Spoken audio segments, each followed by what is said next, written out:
Hello students. इस video में हम बात करेंगे सीएमए यूएसए क्वालिफिकेशन से रिलेटेड एक काफी ज्यादा करंटली पॉपुलर या कंसर्निंग इशू पे, which is the changes in CMA USA exam format. कि सर जो सीएमए यूएसए क्वालिफिकेशन के एग्जाम के फॉर्मेट में चेंज आया है तो इसमें क्या चेंजेस हैं, इससे क्या इंपैक्ट आएगा, क्या नहीं आएगा, इस पे बात करेंगे। लेकिन पहले तो एक बात समझ लें कि काफी स्टूडेंट्स ये पूछ रहे हैं कि सर सीएमए यूएसए क्वालिफिकेशन का क्या कोर्स भी पूरा चेंज हो गया, क्या उसके अंदर कोई सेक्शंस के अंदर चेंजेस आए हैं, कोई स्टैंडर्ड्स चेंज हो गए जिसके अंदर पूरे पूरे चैप्टर्स या कुछ टॉपिक्स चेंज हुए हों। तो एक बात याद रख लें कि सीएमए यूएसए के कोर्स या सिलेबस के अंदर जर्रा बराबर भी कोई फर्क नहीं आया, कोई चेंज नहीं आया।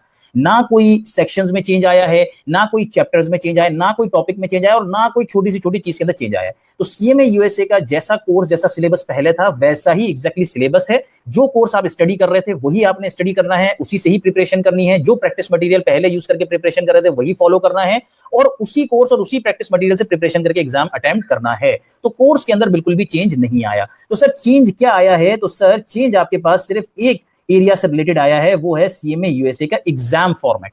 ठीक है, यानी कि सीएमए यूएसए के जो एग्जाम्स होते हैं उनके अंदर थोड़ा सा चेंज आया है, वो हम डिस्कस करते हैं कि उसमें क्या चेंज आया। तो सर क्या ये जो एग्जाम फॉर्मेट के अंदर चेंज आया है तो इसके अंदर जो हम एग्जाम शेड्यूल करते थे उसमें कोई चेंजेस आए हैं, या फिर प्रोमेट्रिक में पहले एग्जाम होता था अब कहीं और होगा, या फिर जब प्रोमेट्रिक में एग्जाम देने जाएंगे तो आइडेंटिफिकेशन में कोई चेंजेस या कंप्यूटर बेस की जगह उसमें चेंज हुआ है, या फिर जो एग्जाम की लेंथ थी 4 आवर्स की वो चेंज हो गया, उन्होंने बढ़ा दी है, या उसमें जो 2 पोर्शन थे, एक में एमसीक्यूज थे एक में ऐसे बेस थे, तो एमसीक्यूज का टाइम चेंज करके कम कर दिया, नंबर ऑफ एमसीक्यूज बढ़ा दिए, ऐसे बेस का टाइम चेंज कर दिया या उसकी रिक्वायरमेंट चेंज कर दी, या इवन जो इस पूरे कोर्स का या एग्जाम का रिगर था, रिगर का मतलब डिफिकल्टी लेवल या टफनेस, उसको चेंज कर दिया, वो ज्यादा टफ कर दिया या कम टफ हो गया जिसकी वजह से इसका ग्लोबल लेवल गिर जाए, या फिर जो इसकी स्कोरिंग का तरीकेकार था वो चेंज कर दिया। तो ऐसा कुछ भी नहीं है। मतलब यह है कि आपने एग्जाम वैसे शेड्यूल करना है जैसे आप पहले करते थे प्रोमेट्रिक टेस्टिंग सेंटर में, प्रोमेट्रिक में ही एग्जाम देना है, जैसे आइडेंटिफिकेशन होती थी वैसे ही होगी और एग्जाम वही कंप्यूटर बेस्ड ही होगा, कंप्यूटर पे ही कंडक्ट होगा। सही है। फिर जब आप एग्जाम अटेम्प्ट करेंगे तो वही 4 आवर्स का एग्जाम होगा, पहले 3 आवर्स के अंदर 100 एमसीक्यूज होंगे। सेम सिनेरियो कि अगर आपने 50% या उससे ज्यादा एमसीक्यूज करेक्ट कर दिए तो आप सेकंड विंडो पे चले जाएंगे और सेकंड विंडो का टाइम भी वही सेम 1 आवर ही होगा। सिर्फ डिफरेंस ये होगा कि सेकंड विंडो में आपके पास जो 2 ऐसे बेस्ड क्वेश्चंस आते थे वो अब रिप्लेस हो जाएंगे और उनकी जगह 2 ही केस बेस्ड क्वेश्चंस आ जाएंगे, सीबीक्यूज आ जाएंगे। सर इनकी रिक्वायरमेंट्स भाई उतनी ही रिक्वायरमेंट्स होंगी जितने ऐसे बेस की होती थी। ऐसे बेस में एक ऐसे बेस की अप्रोक्सीमेटली 5 to 7 रिक्वायरमेंट्स होती थी, एवरेज बेसिस पे 6 आती थी। तो केस बेस के अंदर भी पहले केस बेस की 5 to 6 रिक्वायरमेंट्स, 5 to 7 रिक्वायरमेंट्स और सेकंड की भी 5 to 7 रिक्वायरमेंट्स। तो नंबर ऑफ रिक्वायरमेंट्स भी सेम होंगी, टाइम भी सेम ही अवेलेबल होगा, डिफिकल्टी लेवल भी सेम ही होगा। जैसे पहले डिफिकल्टी लेवल था ऐसे बेस का वही same difficulty level case base questions का होगा और मार्किंग भी स्कोरिंग भी सेम तरीके से ही की जाएगी। समझ आई बात? तो इसका मतलब जो एग्जाम फॉर्मेट के अंदर सारा मिला के मेजर चेंज आया है वो एक ही आया है कि 2 ऐसे बेस्ड क्वेश्चंस की जगह 2 केस बेस्ड क्वेश्चंस आपके पास आ जाएंगे, या फिर ये कहूं कि ऐसे बेस्ड की जगह केस बेस्ड क्वेश्चंस आपके पास आ जाएंगे। यही मेजर चेंज है। हाँ ये मैं बता दूं कि इसी के साथ एसोसिएटेड एक चेंज और है और उसी पे ही बेसिकली हमने इस पूरी वीडियो में बात करनी है। वो ये है कि केस बेस्ड क्वेश्चंस के अंदर जो आपके पास रिक्वायरमेंट्स हैं उनको रिस्पॉन्ड करने का जो फॉर्मेट है या जो रिस्पॉन्सेस की जो टाइप्स है वो चेंज हो गई है एज कंपेयर टू ऐसे बेस्ड क्वेश्चंस। क्या मतलब? ऐसे बेस्ड क्वेश्चंस की रिक्वायरमेंट्स को जब आप रिस्पॉन्ड करते थे तो वहां पे आपके पास उसको राइटिंग का आपके पास एक पूरा एरिया होता था जिसमें उसके रिस्पॉन्सेज आप पूरे राइट करके आप लिख के उनको देते थे, चाहे कैलकुलेशंस हो चाहे थ्योरी हो, पूरी लिख के आप उनको प्रोवाइड करते थे। केस बेस्ड क्वेश्चंस के अंदर अब लिखने का सिनेरियो तकरीबन खत्म हो गया है। उसके अंदर जो रिस्पॉन्ड करने के फॉर्मेट्स हैं वो थोड़े से चेंज हो गए हैं, types of formats of responses वो थोड़े से आपके पास चेंज हो गए हैं। तो हमने बेसिकली इस वीडियो में यही देखना है कि जो रिस्पॉन्सेज अब हमने देने हैं वो उसके क्या क्या फॉर्मेट्स हैं और किस तरीके से हमने वो रिस्पॉन्सेज इन रिक्वायरमेंट्स के अगेंस्ट देने हैं। That's it. ठीक है, तो वो भी इतना मेजर चेंज नहीं है। जो मेजर चेंज हम बोल रहे हैं वो एक ही है कि ऐसे बेस्ड क्वेश्चंस की जगह क्या हो गए, केस बेस्ड क्वेश्चंस आपके पास आ जाएंगे और केस बेस्ड क्वेश्चंस की जो रिस्पॉन्सेज की टाइप्स है या रिस्पॉन्सेज का फॉर्मेट है वो थोड़ा सा डिफरेंट होगा एज कंपेयर टू ऐसे बेस्ड क्वेश्चंस। बस दैट्स इट। तो सर अगर आईएमए को सिर्फ यही चेंज करना था कि ऐसे बेस्ड क्वेश्चंस की जगह केस बेस्ड क्वेश्चंस डालने थे, उसके अंदर रिगर यानी कि डिफिकल्टी लेवल टफनेस सेम रखना था, स्कोरिंग सेम रखनी थी, रिक्वायरमेंट सेम रखनी थी, टाइमिंग सेम रखनी थी, तो ये आईएमए ने करा क्यों और इन दोनों में डिफरेंस क्या है? तो देखिए डिफरेंस ये है कि ऐसे based questions either hypothetical scenarios हुआ करते थे या फिर काफी ओल्ड सिनेरियोज होते थे कंपनी से रिलेटेड, लेकिन case based questions basically current financial scenarios होंगे या current real life business scenarios होंगे। सही है। तो डिफरेंस क्या है कि ऐसे बेस्ड क्वेश्चंस हाइपोथेटिकल सिनेरियोज या ओल्ड सिनेरियोज होते थे जिनका अभी शायद कोई रेलेवेंस ना हो, जबकि case based scenarios current real life business situations या प्रोफेशनल लाइफ सिनेरियोज होंगे। तो इसमें जो क्वेश्चंस आपसे पूछे जाएंगे या जो उसके रिक्वायरमेंट्स होंगी वो करंट या रियल लाइफ जो चैलेंजेस हैं उनको रिप्रेजेंट कर रही होंगी और आपको उनको टैकल करके आंसर करना होगा। सही। अब सर ये चेंज क्यों किया? चेंज इस वजह से किया कि ऐसे बेस्ड क्वेश्चंस में क्या होता था कि अगर एग्जामिनर को ऐसे के थ्रू स्टूडेंट से कोई टॉपिक्स की टेस्टिंग करनी होती थी, कुछ टॉपिक्स टेस्ट करने होते थे, उसमें टॉपिक्स तो एक से ज्यादा ही टेस्ट हुआ करते थे, लेकिन अगर चैप्टर्स एक से ज्यादा टेस्ट करने हैं या सेक्शंस एक से ज्यादा टेस्ट करने तो पहले वो आइडेंटिफाई करते थे कि भाई टेस्टिंग क्या क्या चीजों की करनी है, उसकी बेसिस पे खुद ही एक हाइपोथेटिकल सिनेरियो क्रिएट करके स्टूडेंट्स को उसकी रिक्वायरमेंट दे दी जाती थी, स्टूडेंट आंसर करते थे। या फिर अगर उससे रिलेटेड कोई ओल्ड कंपनीज का सिनेरियो अवेलेबल है तो फिर वो यूज कर लिया जाता था, और अगर करंट भी कोई सिनेरियो कंसीडर किया जाता तो सिर्फ उसका रेफरेंस लिया जाता था, बाकी रिक्वायरमेंट जैसी पूछनी है उसके हिसाब से खुद ही हाइपोथेटिकल सिनेरियो डेवलप करके स्टूडेंट्स को दे दिया जाता था। अब उसमें प्रॉब्लम क्या होती थी कि जब स्टूडेंट्स उन क्वेश्चंस की रिक्वायरमेंट आंसर करने जाते थे तो कुछ रिक्वायरमेंट स्ट्रेट फॉरवर्ड होती थी कि भाई इसको डिफाइन करो, इसको एक्सप्लेन करो, तो उसके अंदर तो या तो स्टूडेंट ने जो चीज अपने पास स्टडी की हुई है वही अपनी वर्डिंग में आके लिख देते थे, या फिर इवन कुछ ने तो मेमोराइज किया हुआ था तो वही आके लिख देते थे, वो अपने एंड से कुछ उस पर वर्किंग करना मुनासिब ही नहीं समझते थे। और अगर इवन कुछ क्वेश्चंस के अंदर कुछ एनालिसिस करने की जरूरत पड़ जाए, कुछ जजमेंट्स की, कोई डिसीजन मेकिंग करने की जरूरत पड़ जाए, तो वो वैसी ही एनालिसिस या जजमेंट्स करते थे जैसे उन्होंने अपनी स्टडी में सीखी है, यानी कि स्टूडेंट्स कंप्लीटली अपनी स्टडीड स्किल्स पे फोकस करते थे, स्टडीड नॉलेज पे फोकस करते थे रादर देन अप्लाइड स्किल्स या अप्लाइड नॉलेज। वो ये नहीं सोचते थे कि भाई अगर ये जो स्किल्स हमने डेवलप की हैं अपनी स्टडी के अंदर, यानी कि एनालिसिस की, जजमेंट्स की, डिसीजन मेकिंग की, या अपनी नॉलेज हमने डेवलप की है, ये अगर हमें रियल लाइफ सिनेरियोस के अंदर या करंट प्रोफेशनल लाइफ सिनेरियोस के अंदर अप्लाई करनी पड़ जाए तो किस तरीके से अप्लाई होगी, ये नहीं होता था। तो पहला नुकसान क्या होता था कि स्टूडेंट्स कंप्लीटली अपनी जो स्टडीड स्किल्स या अपनी स्टडीड नॉलेज है उसी पे ही फोकस करते थे और वही टेस्ट हुआ करती थी। सही है। दूसरा नुकसान ये होता था कि जो current real life business scenarios चल रहे हैं या प्रोफेशनल लाइफ सिनेरियोस चल रहे हैं उनका स्टूडेंट्स को आइडिया नहीं होता था, तो जब वो प्रोफेशनल लाइफ में जाते थे तो उनको परेशानी होती थी अपनी वो जो स्किल्स है उनको अप्लाई करने में। ठीक है। तो आइए मैंने क्या किया, आइए मैंने कहा कि भाई ये हाइपोथेटिकल सिनेरियोस या पुराने सिनेरियोस बंद कर दो। क्या करो कि जो करंट हमारे पास कंपनीज हैं उनसे जाके उन्होंने जो करंटली या रिसेंटली जो सिनेरियोस फेस किए हैं या जो सिचुएशंस फेस किए हैं उसका डेटा लो, उसके सारे एस्पेक्ट्स के उसने कंपनी के कौन कौन से एरियाज को अफेक्ट किया वो आप सारे समझो, ताकि उन एरियाज से रिलेटेड स्टूडेंट से रिक्वायरमेंट्स पूछी जा सके जो उनके कोर्स के अंदर है। सही है। तो वो जो रियल लाइफ सिनेरियोस कंपनीज से आईएमए ने ली या ऑथर्स ने ली, उनकी बेसिस पे ये केस बेस्ड क्वेश्चंस डेवलप किए गए हैं, और अब इसकी रिक्वायरमेंट जब स्टूडेंट से पूछी जाएंगी तो वो एक्चुअल रियल लाइफ सिनेरियोस पे बेस कर रही होंगी, एक्चुअल रियल लाइफ प्रॉब्लम्स या चैलेंजेस होंगे जो कि कंपनीज ने फोकस किए और उसके आंसर्स स्टूडेंट से डिमांड किए जा रहे होंगे। तो पहला फायदा क्या होगा कि अब स्टूडेंट्स सिर्फ अपनी स्टडीड नॉलेज पे नहीं रहेंगे, वो क्या करेंगे, उनको पता है कि अब हमने जो चीजें अपनी डेवलप की, स्किल्स डेवलप किया, नॉलेज डेवलप किया स्टडी के अंदर, वो एक्चुअल लाइफ या एक्चुअल सिनेरियोस के अंदर हमने अप्लाई करने की जरूरत पड़ेगी, तो वो अपनी उन स्टडीड स्किल्स को यहां पे आके अप्लाई करेंगे, एनालिसिस करेंगे, जजमेंट्स करेंगे, डिसीजन मेकिंग करेंगे। तो अब students rather than studied skills वो आएंगे अप्लाइड स्किल्स पे, अप्लाइड नॉलेज पे आएंगे, जो कि उनको प्रोफेशनल लाइफ के अंदर बेनिफिट देगी। उनको समझ आएगा कि जो चीजें स्टडी की हैं वो प्रोफेशनल लाइफ में अप्लाई कैसे करनी होती है।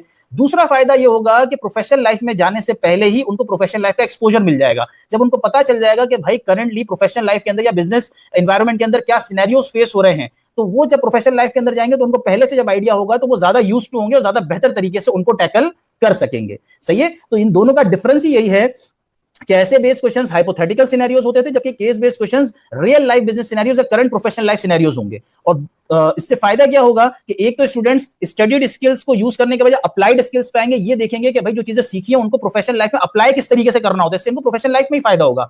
दूसरा फायदा क्या होगा कि प्रोफेशनल लाइफ में जाने से पहले एक्सपोजर मिल जाएगा कि क्या सिनेरियोस वहां पे फेस हो रहे हैं, क्या सिचुएशंस चल रही हैं, उनमें क्या चैलेंजेस आ रहे हैं, उनको टैकल कैसे करना है, जब हम जाएंगे तो हमें क्या प्रॉब्लम फेस करनी पड़ सकती है, तो हमें किस तरीके से वहां पे काम करना है, तो ये बेनिफिट्स होगा। और इससे क्या होगा, इससे एम्प्लॉयर्स का ट्रस्ट भी, ये जो सीएमए यूएसए क्वालिफाइड प्रोफेशनल्स हैं इनके ऊपर इंक्रीज होगा और इस क्वालिफिकेशन की मार्केट या वर्थ और इंक्रीज होगी। ठीक है। अच्छा, अब देखें ये जो वीडियो है इसके हमारे पास 3 पार्ट्स या 3 सेक्शंस हैं। पहले सेक्शंस के अंदर हम देखेंगे आईएमए की जो इंफॉर्मेशन है उसको, चेंजेस से रिलेटेड आईएमए ने क्या चीजें हमें इन्फॉर्म की है। सेकंड के अंदर हम एक्चुअल जो केस बेस्ड क्वेश्चंस हैं उनको रिव्यू करेंगे और उसको कंपेयर भी करेंगे ऐसे बेस्ड क्वेश्चन से। और लास्ट के अंदर हम फ्रीक्वेंटली आस्क्ड क्वेश्चंस उस पे भी जाएंगे और कुछ और इंपॉर्टेंट चीजें देखेंगे ताकि स्टूडेंट्स की जो भी क्वेरीज हो वो उनसे रिजॉल्व हो जाए। ठीक है। तो अब पहला एरिया इसके अंदर स्टार्ट करते हैं और आते हैं आईएमए की इंफॉर्मेशन पे। तो देखिए आईएमए क्या कहता है related to changes in exam format, कि भाई ये एग्जाम फॉर्मेट के अंदर चेंज क्यों किया। तो आईएमए कहता है कि the CMA exam is evolving to better reflect how modern financial professionals think and work.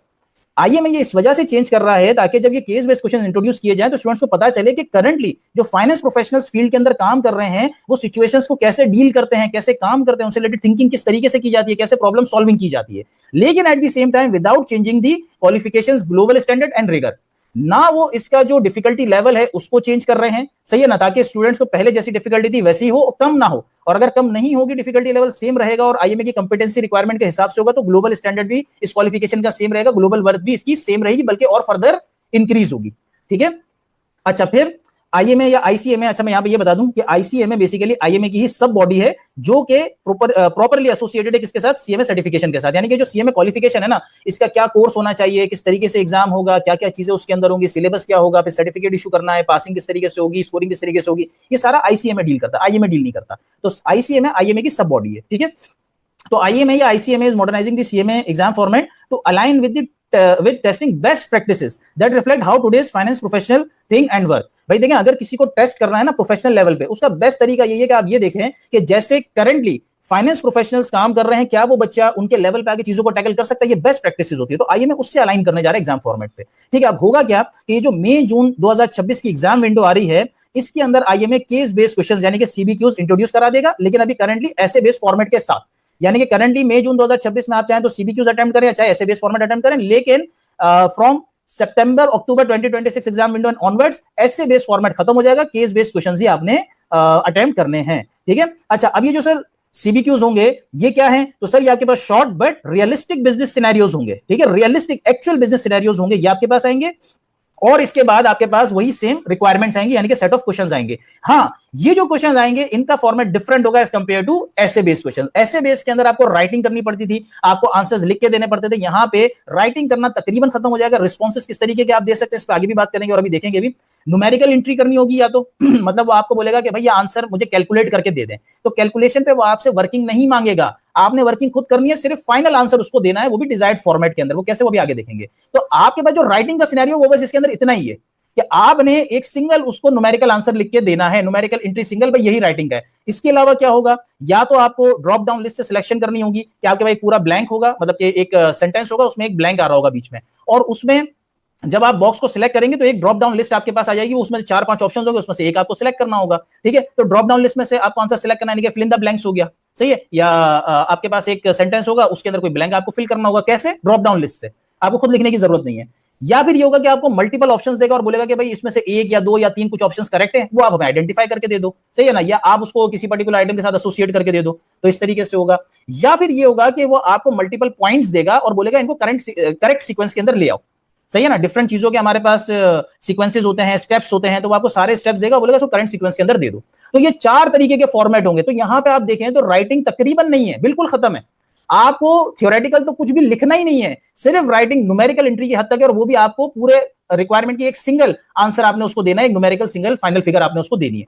तो या तो आपने वो न्यूमेरिकल एंट्री करनी है, या फिर कोई सेंटेंस के अंदर ब्लैंक होगा तो उसको ड्रॉप डाउन लिस्ट से करेक्ट आंसर सिलेक्ट करना है, या मल्टीपल ऑप्शंस में से एक या एक से ज्यादा और मल्टीपल ऑप्शंस आपने सिलेक्ट करके करेक्ट आंसर उसको देने हैं, या फिर वो आपको सेट ऑफ स्टेप्स दे देगा या आपको पॉइंट्स दे देगा और बोलेगा इसको करंट सीक्वेंस में लेके आके मुझे दे दे, सही है ना। तो ये आपके पास चेंज हो गया है, जो टाइप्स ऑफ फॉर्मेट्स है, सॉरी जो फॉर्मेट्स ऑफ रिस्पॉन्सेज है या टाइप्स ऑफ रिस्पॉन्सेज है, ये आपके पास चेंज हुआ है, बस, सही है।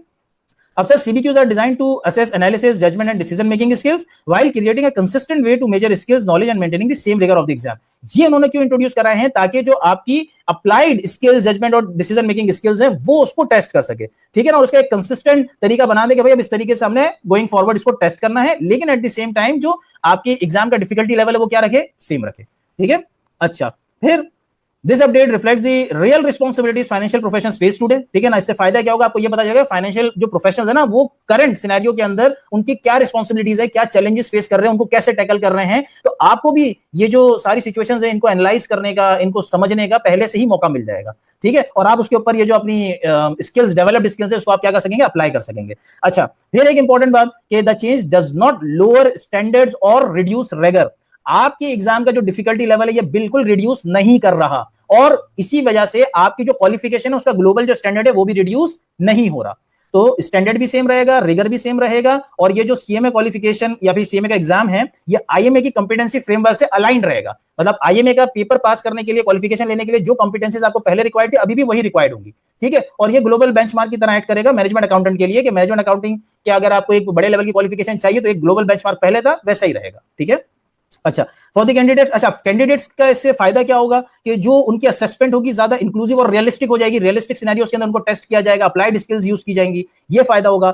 ऑर्गेनाइजेशंस के लिए क्या फायदा होगा, ये भी अल्टीमेटली स्टूडेंट्स को ही बेनिफिट करेगा। ऑर्गेनाइजेशंस के लिए फायदा होगा जब ऑर्गेनाइजेशंस को पता चलेगा कि सीएमए यूएसए स्टूडेंट्स की जो टेस्टिंग है वो प्रोफेशनल लेवल पे हुई है, वो करंट बिजनेस सिनेरियोस की बेसिस पे हुई है, तो उनको ज्यादा उनके ऊपर ट्रस्ट आएगा और उनको पता चलेगा कि भाई ये तो डायरेक्ट आगे हमारी करंट सिचुएशंस के अंदर ये चीजें अप्लाई कर सकते हैं, सही है। तो इससे ऑर्गेनाइजेशंस को भी फायदा होगा हायर करने के लिए, और स्टूडेंट्स को तो ऑब्वियस ही बात है कि जब ऑर्गेनाइजेशंस का ट्रस्ट डेवलप होगा स्टूडेंट्स को तो अल्टीमेटली फायदा होगा, ठीक है।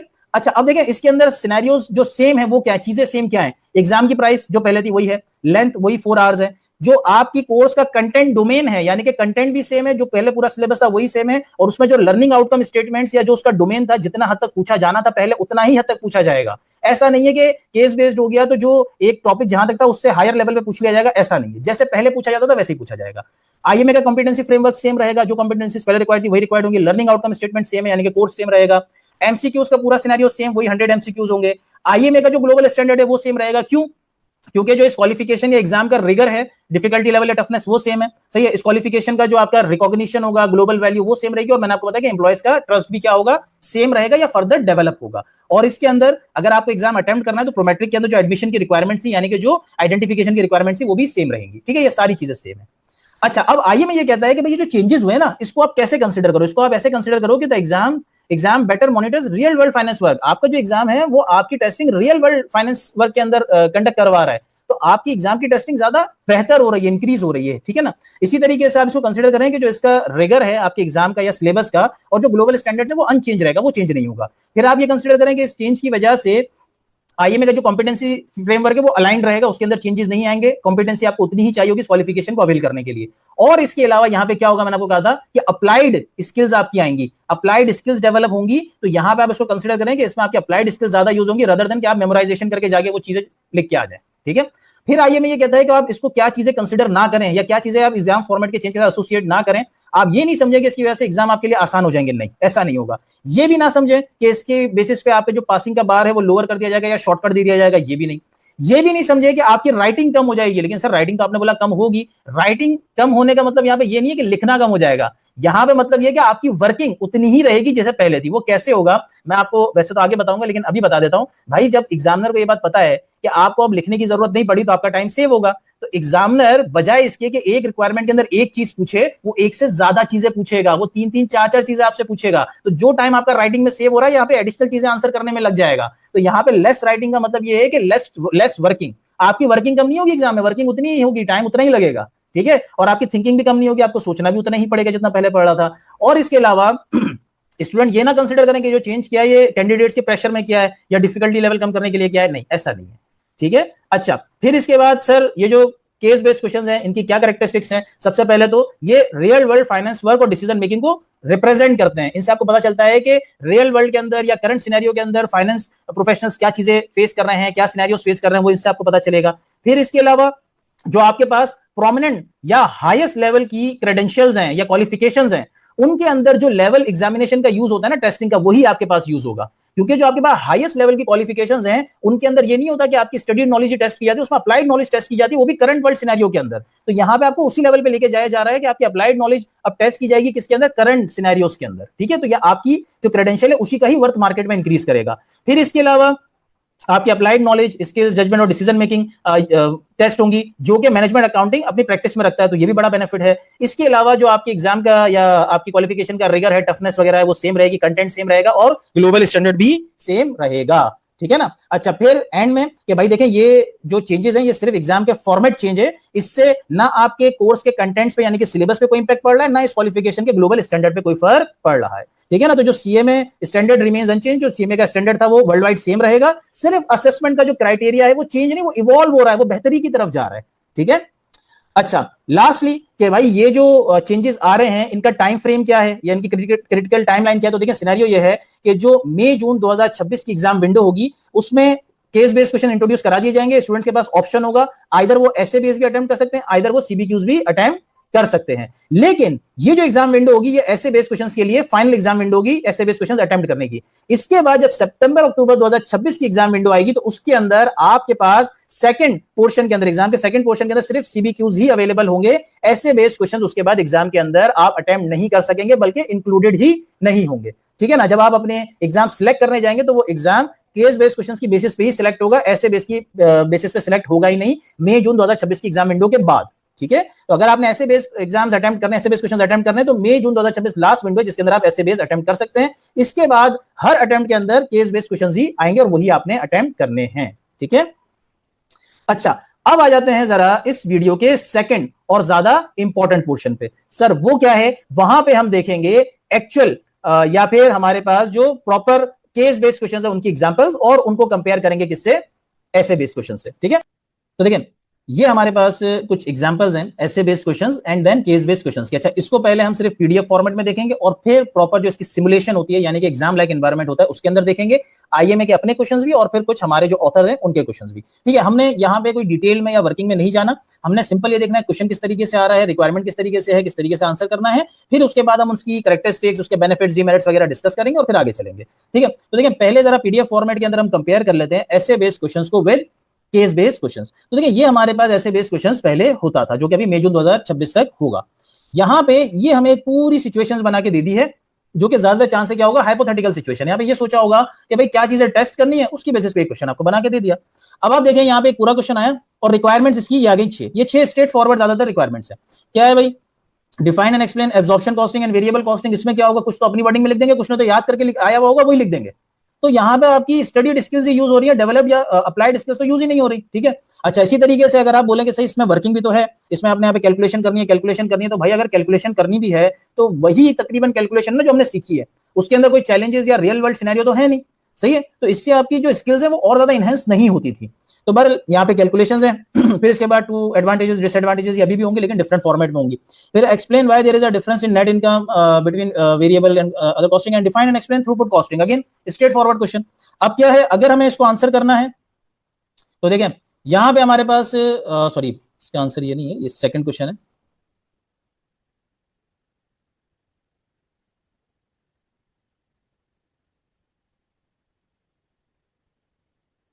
ये देखें ये आंसर आ गया पहले वाले का।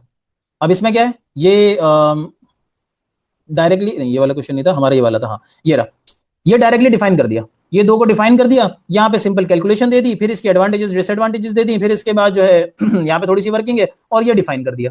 सही है, इसी तरीके से एक क्वेश्चन और था वो हमने नहीं देखा क्योंकि हमने ज्यादा इसको नहीं देखना, हमने ज्यादा फोकस करना है जो सिमुलेशन है उस पर, तो इसका एक ही क्वेश्चन देखा।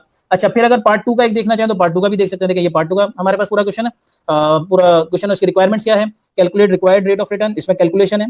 फिर identify when the 4 projects under consideration should grinder accept. ठीक है, फिर इसके बाद डिफाइन एंड एक्सप्लेन बीटा, वही आपके पास डायरेक्ट डेफिनेशन या एक्सप्लेनेशन हो गई। फिर डिस्क्राइब 4 फैक्टर्स, फिर आपने वो फैक्टर्स डिस्क्राइब करना है, आइडेंटिफाई अल्टरनेटिव अप्रोच। तो अब अगर मैं इसके भी आंसर्स पे जाके देखूं, इसके भी मैं आंसर्स पे जाके देखूं पार्ट 2 के अंदर,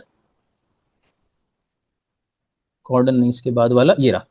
तो देखें ये पहला वाला जो है इसकी वर्किंग है, इसके बाद अगर आप देखें तो सेकंड के अंदर कोई खास इन्वॉल्वमेंट नहीं है, फिर ये बीटा को इन्होंने डिस्क्राइब किया है, फिर ये डिस्क्राइब किया है। तो आपको नजर आ रहा है कि ऐसे बेस के अंदर ज्यादा स्ट्रेट फॉरवर्ड क्वेश्चंस होते थे, उसके अंदर आपकी स्टडी स्किल्स यूज हो रही हैं और अगर कोई कैलकुलेशन वगैरह यूज करे तो जैसे की भी थी वैसे ही हो रही है।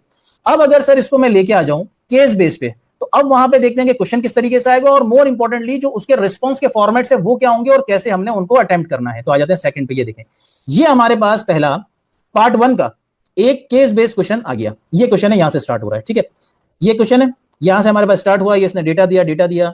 अब ये पहली रिक्वायरमेंट यार ये देखिए ये है रिक्वायरमेंट। ठीक है, ये रिक्वायरमेंट है HCS से।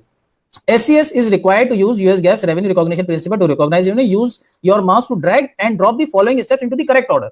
उसने क्या किया, सारे स्टेप्स आपको दे दिए और बोला भाई इसका करेक्ट ऑर्डर दे दो। ठीक है, तो पहला हमारे पास तरीकेकार क्या होगा कि करेक्ट ऑर्डर मांगेगा, सारे ऑप्शंस देगा। अब इसमें 2 तरीके होते हैं एग्जाम के अंदर जो यूज होगा, मैं बाद में बताता हूं। पहला तरीका क्या हो सकता है कि आप इसको जो है ऊपर नीचे कर दो खुद ही, यहीं से माउस से पकड़ के ये सीक्वेंस में इसी को ऊपर नीचे कर दो। सही है, वो हमारे प्रैक्टिस मटेरियल में एग्जाम में, एग्जाम के अंदर क्या है कि यहाँ पे दिए हुए और ये 5 आपको इसने कॉलम वो दिए हुए 5 एरियाज दिए हुए, यहां से आप इसको पकड़ो और यहाँ पे लाके ड्रॉप कर दो, यही कहलाता है ड्रैग एंड ड्रॉप। यहां से पकड़ो यहाँ लाके ड्रॉप, जो फर्स्ट वाला वो यहाँ पे, सेकंड वाला, थर्ड वाला, फोर्थ वाला, फिफ्थ वाला, और फिर इसको आगे चले और सबमिट करके। ठीक है, तो ये पहले तरीके का रिस्पॉन्स हो गया। अच्छा फिर इसके बाद ये देखें, ये इसने हमें आंसर की भी दी हुई है कि पहला कौन सा दूसरा कौन सा, ये हमने ड्रैग करके ड्रॉप करना है, कैसे होगा ये भी देखेंगे। सेकंड क्या है, use your mouse to drag and drop the benefits and limitations listed below to the corresponding type of budget. इसमें देखें, इसमें भी बेसिकली देखा जाए तो ये ड्रैग एंड ड्रॉप का नहीं, मल्टीपल ऑप्शंस का ये क्वेश्चन है।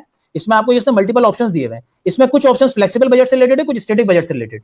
तो अब इसके अंदर एग्जाम के अंदर ये भी दे सकता है कि किसी एक का बोले और बोले भाई इसके जो ऑप्शन है करेक्ट ये आप सिलेक्ट कर लो, तो आप सिलेक्ट कर लोगे। यहाँ पे इसको ड्रैग एंड ड्रॉप कैसे बनाया कि भाई आपने 6 दिए, 6 नहीं सॉरी 7 दिए, 7 में से जो फ्लेक्सिबल बजट के साथ एसोसिएटेड है वो इस पर ड्रैग कर दो, और जो इसके साथ एसोसिएटेड है वो इस पर ड्रैग कर दो। तो जो मुझे सही लगेगा फ्लेक्सिबल बजट के साथ मैं यहाँ से पकड़ के यहाँ पे फ्लेक्सिबल बजट पे ड्रॉप कर दूंगा, और same case with static budget, जो उसके लिए मुझे सही लगा मैं यहाँ पे इसको पकड़ के ड्रॉप कर दूंगा।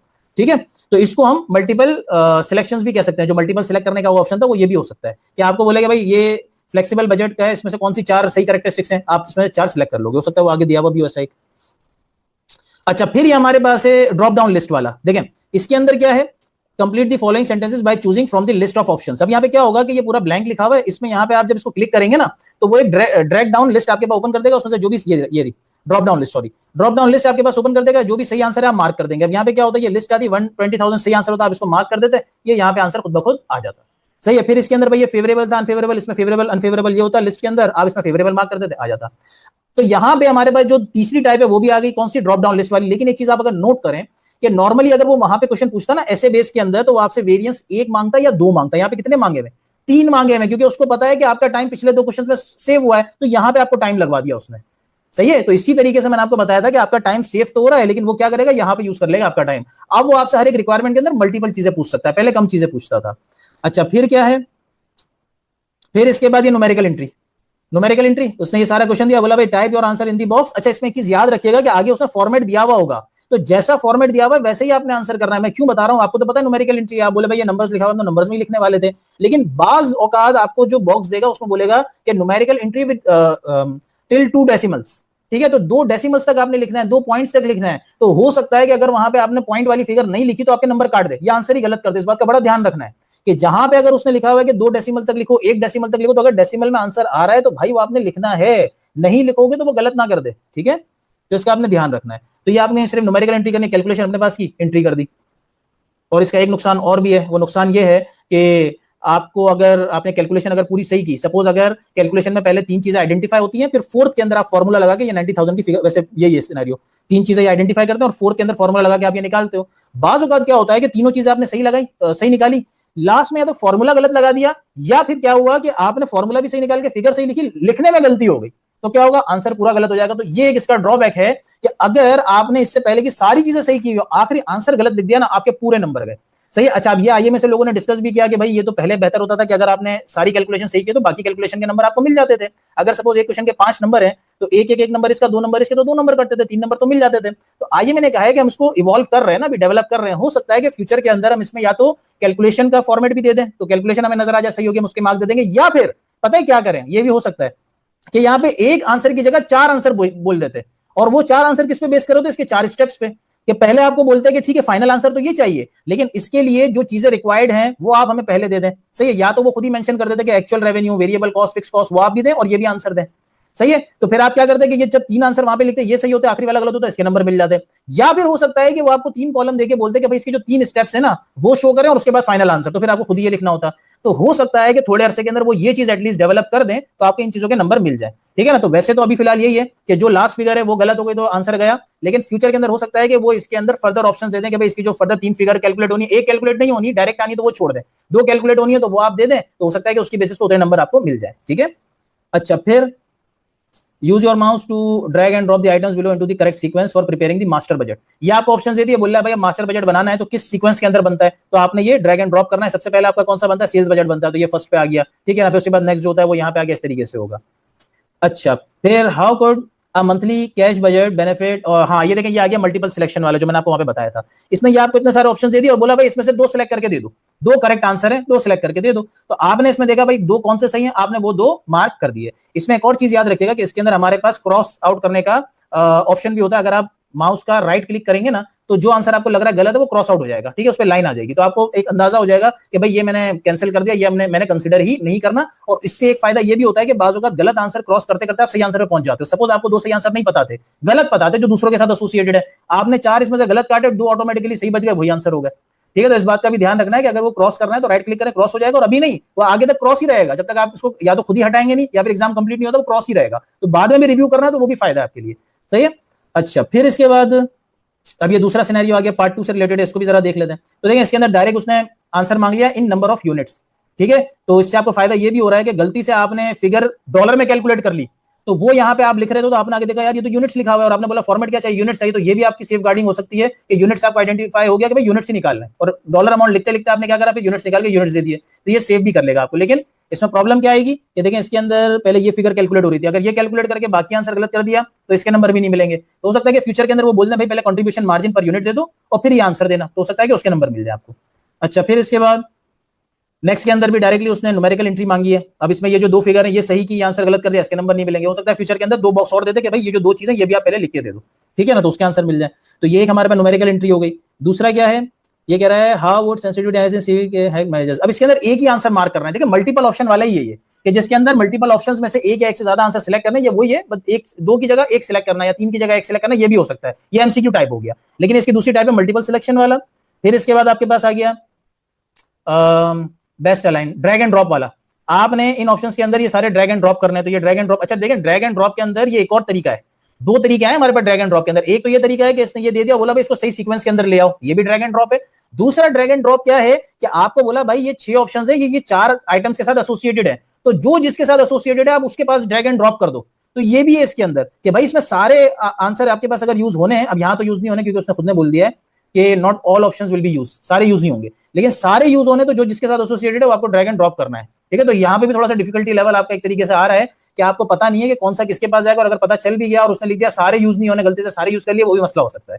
ठीक है, तो ये है एक सिनेरियो। अच्छा, फिर इसके बाद ये वो आ गया आपके पास ड्रॉप डाउन लिस्ट वाला, कि ब्लैंक है, ब्लैंक के अंदर आप यहाँ पे क्लिक करेंगे, वो ड्रॉप डाउन लिस्ट खुलेगी, इसमें से जो सही आंसर आप मार्क कर देंगे। ठीक है, फिर इसके बाद ये भी हमारे पास ड्रॉप डाउन लिस्ट वाला है, ये भी ड्रॉप डाउन लिस्ट के थ्रू आ जाएगा। तो ये हमारे पास जो एरिया था ये केस बेस्ड क्वेश्चंस का था, लेकिन इसको हमने किस में देखा, अभी फिलहाल पीडीएफ फॉर्मेट में देखा। अब इसको देखते हैं प्रॉपर्ली किसके अंदर, अब इसको हम देखते हैं जो आईएमए का फॉर्मेट है उसमें। तो देखें ये पहले हमारे पास आ रहा है ऐसे बेस्ड क्वेश्चन। ऐसे बेस्ड क्वेश्चन कैसा होता था, इसमें मैं एक और इंपॉर्टेंट चीज आपको अभी बता दूंगा, वो ये है कि देखें आईए में क्या कर रहा है, आईए में जब आपके पास ऐसे बेस्ड क्वेश्चन अभी यूज कर रहा है ना, पहले वो क्या करता था कि एक साइड पे आपको पूरा ऐसे बेस देता था, दूसरी साइड पे पहली रिक्वायरमेंट देता था, और यहां पे आपको एक बॉक्स दिया हुआ था जहां पे आपने लिखना होता था। अभी क्या कर रहा है आईए में, सिनेरियो यहाँ पे सेपरेट कॉलम में ये सेपरेट टैब में दे रहा है, तो आप ये टैब प्रेस करेंगे तो फिर आपके पास ये सिनेरियो आ जाएगा, ये आ गया सिनेरियो। सही है। अच्छा, ऑथर्स जो यूज कर रहे हैं, ऑथर अभी पुराना फॉर्मेट ही काफी हद तक फॉलो कर रहे हैं कि वो यहाँ पे लेफ्ट साइड पे पूरा आपको सिनेरियो दे रहे हैं, राइट साइड पे पहली रिक्वायरमेंट और नीचे बॉक्स दे रहे हैं आंसर लिखने का। तो आपने ये भी याद रखना है कि ऐसा नहीं हो कि एग्जाम में जहां बोले भाई सिनेरियो का है, भाई ये लिखा हुआ क्लिक हियर टू व्यू दी ऐसे सिनेरियो लिखा हुआ है ना, आप इसको सिलेक्ट कर लें, ये ज्यादा बेहतर है कि आपको बार बार जो है इधर उधर वो उसको हटाना नहीं पड़ रहा, और बड़ी जगह है आपके पास रिस्पॉन्स देने के लिए। आप सिंपल इसको ओपन करें, जो आपने इसमें स्टडी करना है आप देखें भाई क्या सिनेरियो है, पूरा सिनेरियो आपने पढ़ लिया। ठीक है, अब इसके बाद डायरेक्ट आप जाएं। अच्छा, इसमें कैलकुलेटर है तो वो भी है, अगर कहीं पे आपके पास वो यूज होता है टेबल वगैरह जो हमारे पास पार्ट 2 के अंदर यूज होते हैं, टी टेबल वगैरह, तो वो भी आपके पास इसके अंदर आ जाएगा। और फिर यहाँ पे आप आगे अपना रिस्पॉन्स लिख दें। ठीक है, डिफाइन वगैरह करना है जो भी करना है। क्वेश्चन यहाँ पे दिया हुआ, एक्सप्लेन वेदर ज़ेफाइस current overhead allocation method is appropriate, ये आपने यहाँ पे पूरा इसको आंसर करना है। सेकंड क्या हो गया, व्हाट इज ज़ेफाइस expected variable overhead cost per pound of food produce, show your calculations. देखें कैलकुलेशंस दे रहा है, बोला है कि कैलकुलेशंस लिखें, तो आपने पूरी कैलकुलेशन करके उसको आंसर देना है। कैलकुलेशंस अगर इन केस सही होती है, आंसर गलत भी होता है, तो नंबर आपको मिल जाएंगे, मार्क्स आपको मिल जाएंगे, ये बेनिफिट है ऐसे के अंदर। ठीक है, अच्छा फिर इसके बाद फिर ये आपके पास क्वेश्चंस आ गए। तो अच्छा अब हम चले जाते हैं जरा इसके अंदर, तो यही सिनेरियो ना, अब हम चले जाते हैं जरा दूसरे वाले क्वेश्चन पे। तो देखें ये दूसरे वाले क्वेश्चन पे आ गया ना, ये टाइम वैल्यू टेबल आ गया। मैं आपको कह रहा था ना कि जो टेबल हमें चाहिए होता है, तो ये आपका टाइम वैल्यू टेबल आ गया। ये पार्ट 1 में जरूरत नहीं होती, नॉर्मली पार्ट 2 में रिक्वायर्ड होता है, तो वही आपके पास यहाँ से आप फिगर्स वगैरह निकाल सकते हैं। ठीक है, अच्छा इसके अंदर भी आइडेंटिफाई एंड एक्सप्लेन 2 वेज, तो यहाँ पे आपको लिखना होगा सारा, फिर इसी तरीके से सारे वो आपको ऑप्शंस सारे वो आपको रिक्वायरमेंट देगा, आपने आंसर करना होगा। बस याद ये रखना है कि इसको क्लिक करेंगे तो सिनेरियो आएगा। अब देखते हैं जरा आईएमए का format of case based questions. ये ज्यादा इंपॉर्टेंट है, इस पे जरा आपने फोकस करना है। लेकिन यहाँ पे जो मैंने अभी फॉर्मेट खोला हुआ इसमें केस बेस्ड नहीं है, वो ये दिखाने के लिए कि भाई पहले आपके पास एमसीक्यूज आते हैं, इस तरीके से एमसीक्यूज आएंगे। यहाँ पे भी सिर्फ 25 है, वो आपको देगा 100 एमसीक्यूज। जब आपके सारे खत्म हो गए फिर आप नेक्स्ट करेंगे, फिर वो विंडो आपकी एंड हो जाएगी और नेक्स्ट विंडो आपके पास ओपन हो जाएगी। ठीक है, अच्छा इसको 25 पे जाके, तो ये मेरा ये वाला सेक्शन खत्म हो गया, और ये मेरे पास केस बेस्ड क्वेश्चन आ गया। उसने बोल दिया भाई आपके पास 60 मिनट से 2 कंप्लीट करने के लिए। सही है, अब ये आ गया मेरे पास पहला केस बेस्ड क्वेश्चन। कहां पे नहीं नजर आ रहा ना, ये रख click here to view the scenario, case based scenario, ये आ गया।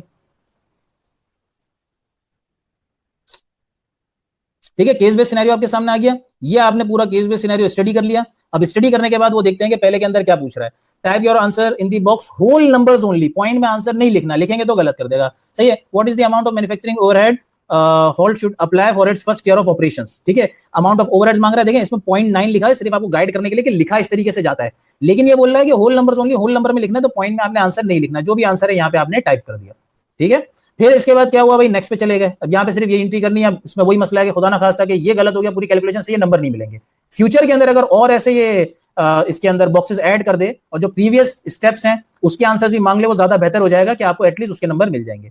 अच्छा, नेक्स्ट पे आए, क्या बोल रहे हैं, देखें ये आ गया, complete the following sentence by choosing from the list of options since hold correctly applied, over applied, under applied, overhead. उसने जो ओवरहेड अप्लाई किए हैं, करेक्ट किए हैं, ओवर अप्लाई किए, अंडर अप्लाई किए हैं, तो ये आपको पहले सिलेक्ट करना है। Cost of goods sold would be correctly stated, over stated, under stated क्या होगा, and gross profit will be over stated, under stated क्या होगा। ठीक है, तो ये देखें ये आपके पास है ड्रॉप डाउन लिस्ट वाला। अब इसके अंदर हमें नजर तो आ रहा है कि भाई ये कुछ लिखना नहीं पड़ा, आसान है, लेकिन प्रॉब्लम क्या है कि अगर ये होता आपके पास ऐसे बेस के अंदर तो आपसे एक लाइन लिखवा के बोल देता भाई ये लिख दो। यहाँ पे आपसे उसने मल्टीपल चीजें पूछ ली, तो बात हो सकता है कि आप इसी में फंस जाएंगे, यार ये क्या होगा, ये क्या होगा, ये क्या होगा, तो इसमें मल्टीपल चीजें पूछ रहा है वो एक ही रिक्वायरमेंट के अंदर। ठीक है, अच्छा फिर आगे चलते हैं, ये आ गया ड्रैग एंड ड्रॉप वाला। ठीक है, क्या कह रहा है, hold is releasing steps, steps उसको चाहिए। अब उसने क्या करा, यहाँ पे सारे आपको दे दिए और बोला भाई जो पहला वाला यहाँ पे ले आओ, सेकंड वाला यहाँ पे ले आओ। अब मैं बोलता हूँ कि भाई सबसे पहले मैं क्या करता हूँ, ये आ गया पहला, उसके बाद फिर मैं करता हूँ कि एलोकेशन रेट, फिर मैं करता हूँ भाई, अच्छा ये यहाँ पे आ जाएगा। देखिए मैं यहाँ पे इसको लेके आया ना, वो ऑटोमेटिकली हट गया, अगर मैं इसको लेके आऊंगा तो वो हट गया। सही, ये भी फायदा है कि मुझे इसको अब रिमूव करने की जरूरत नहीं है। क्या करा मैंने भाई, आइडेंटिफाई कॉस्ट ड्राइवर हो गया, एक्टिविटी रेट्स हो गया, और फिर उसके बाद अल्टीमेटली इसको हमने वहां पे जाके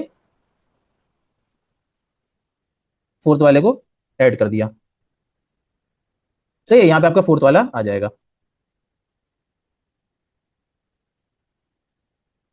ये आपके पास हो गया।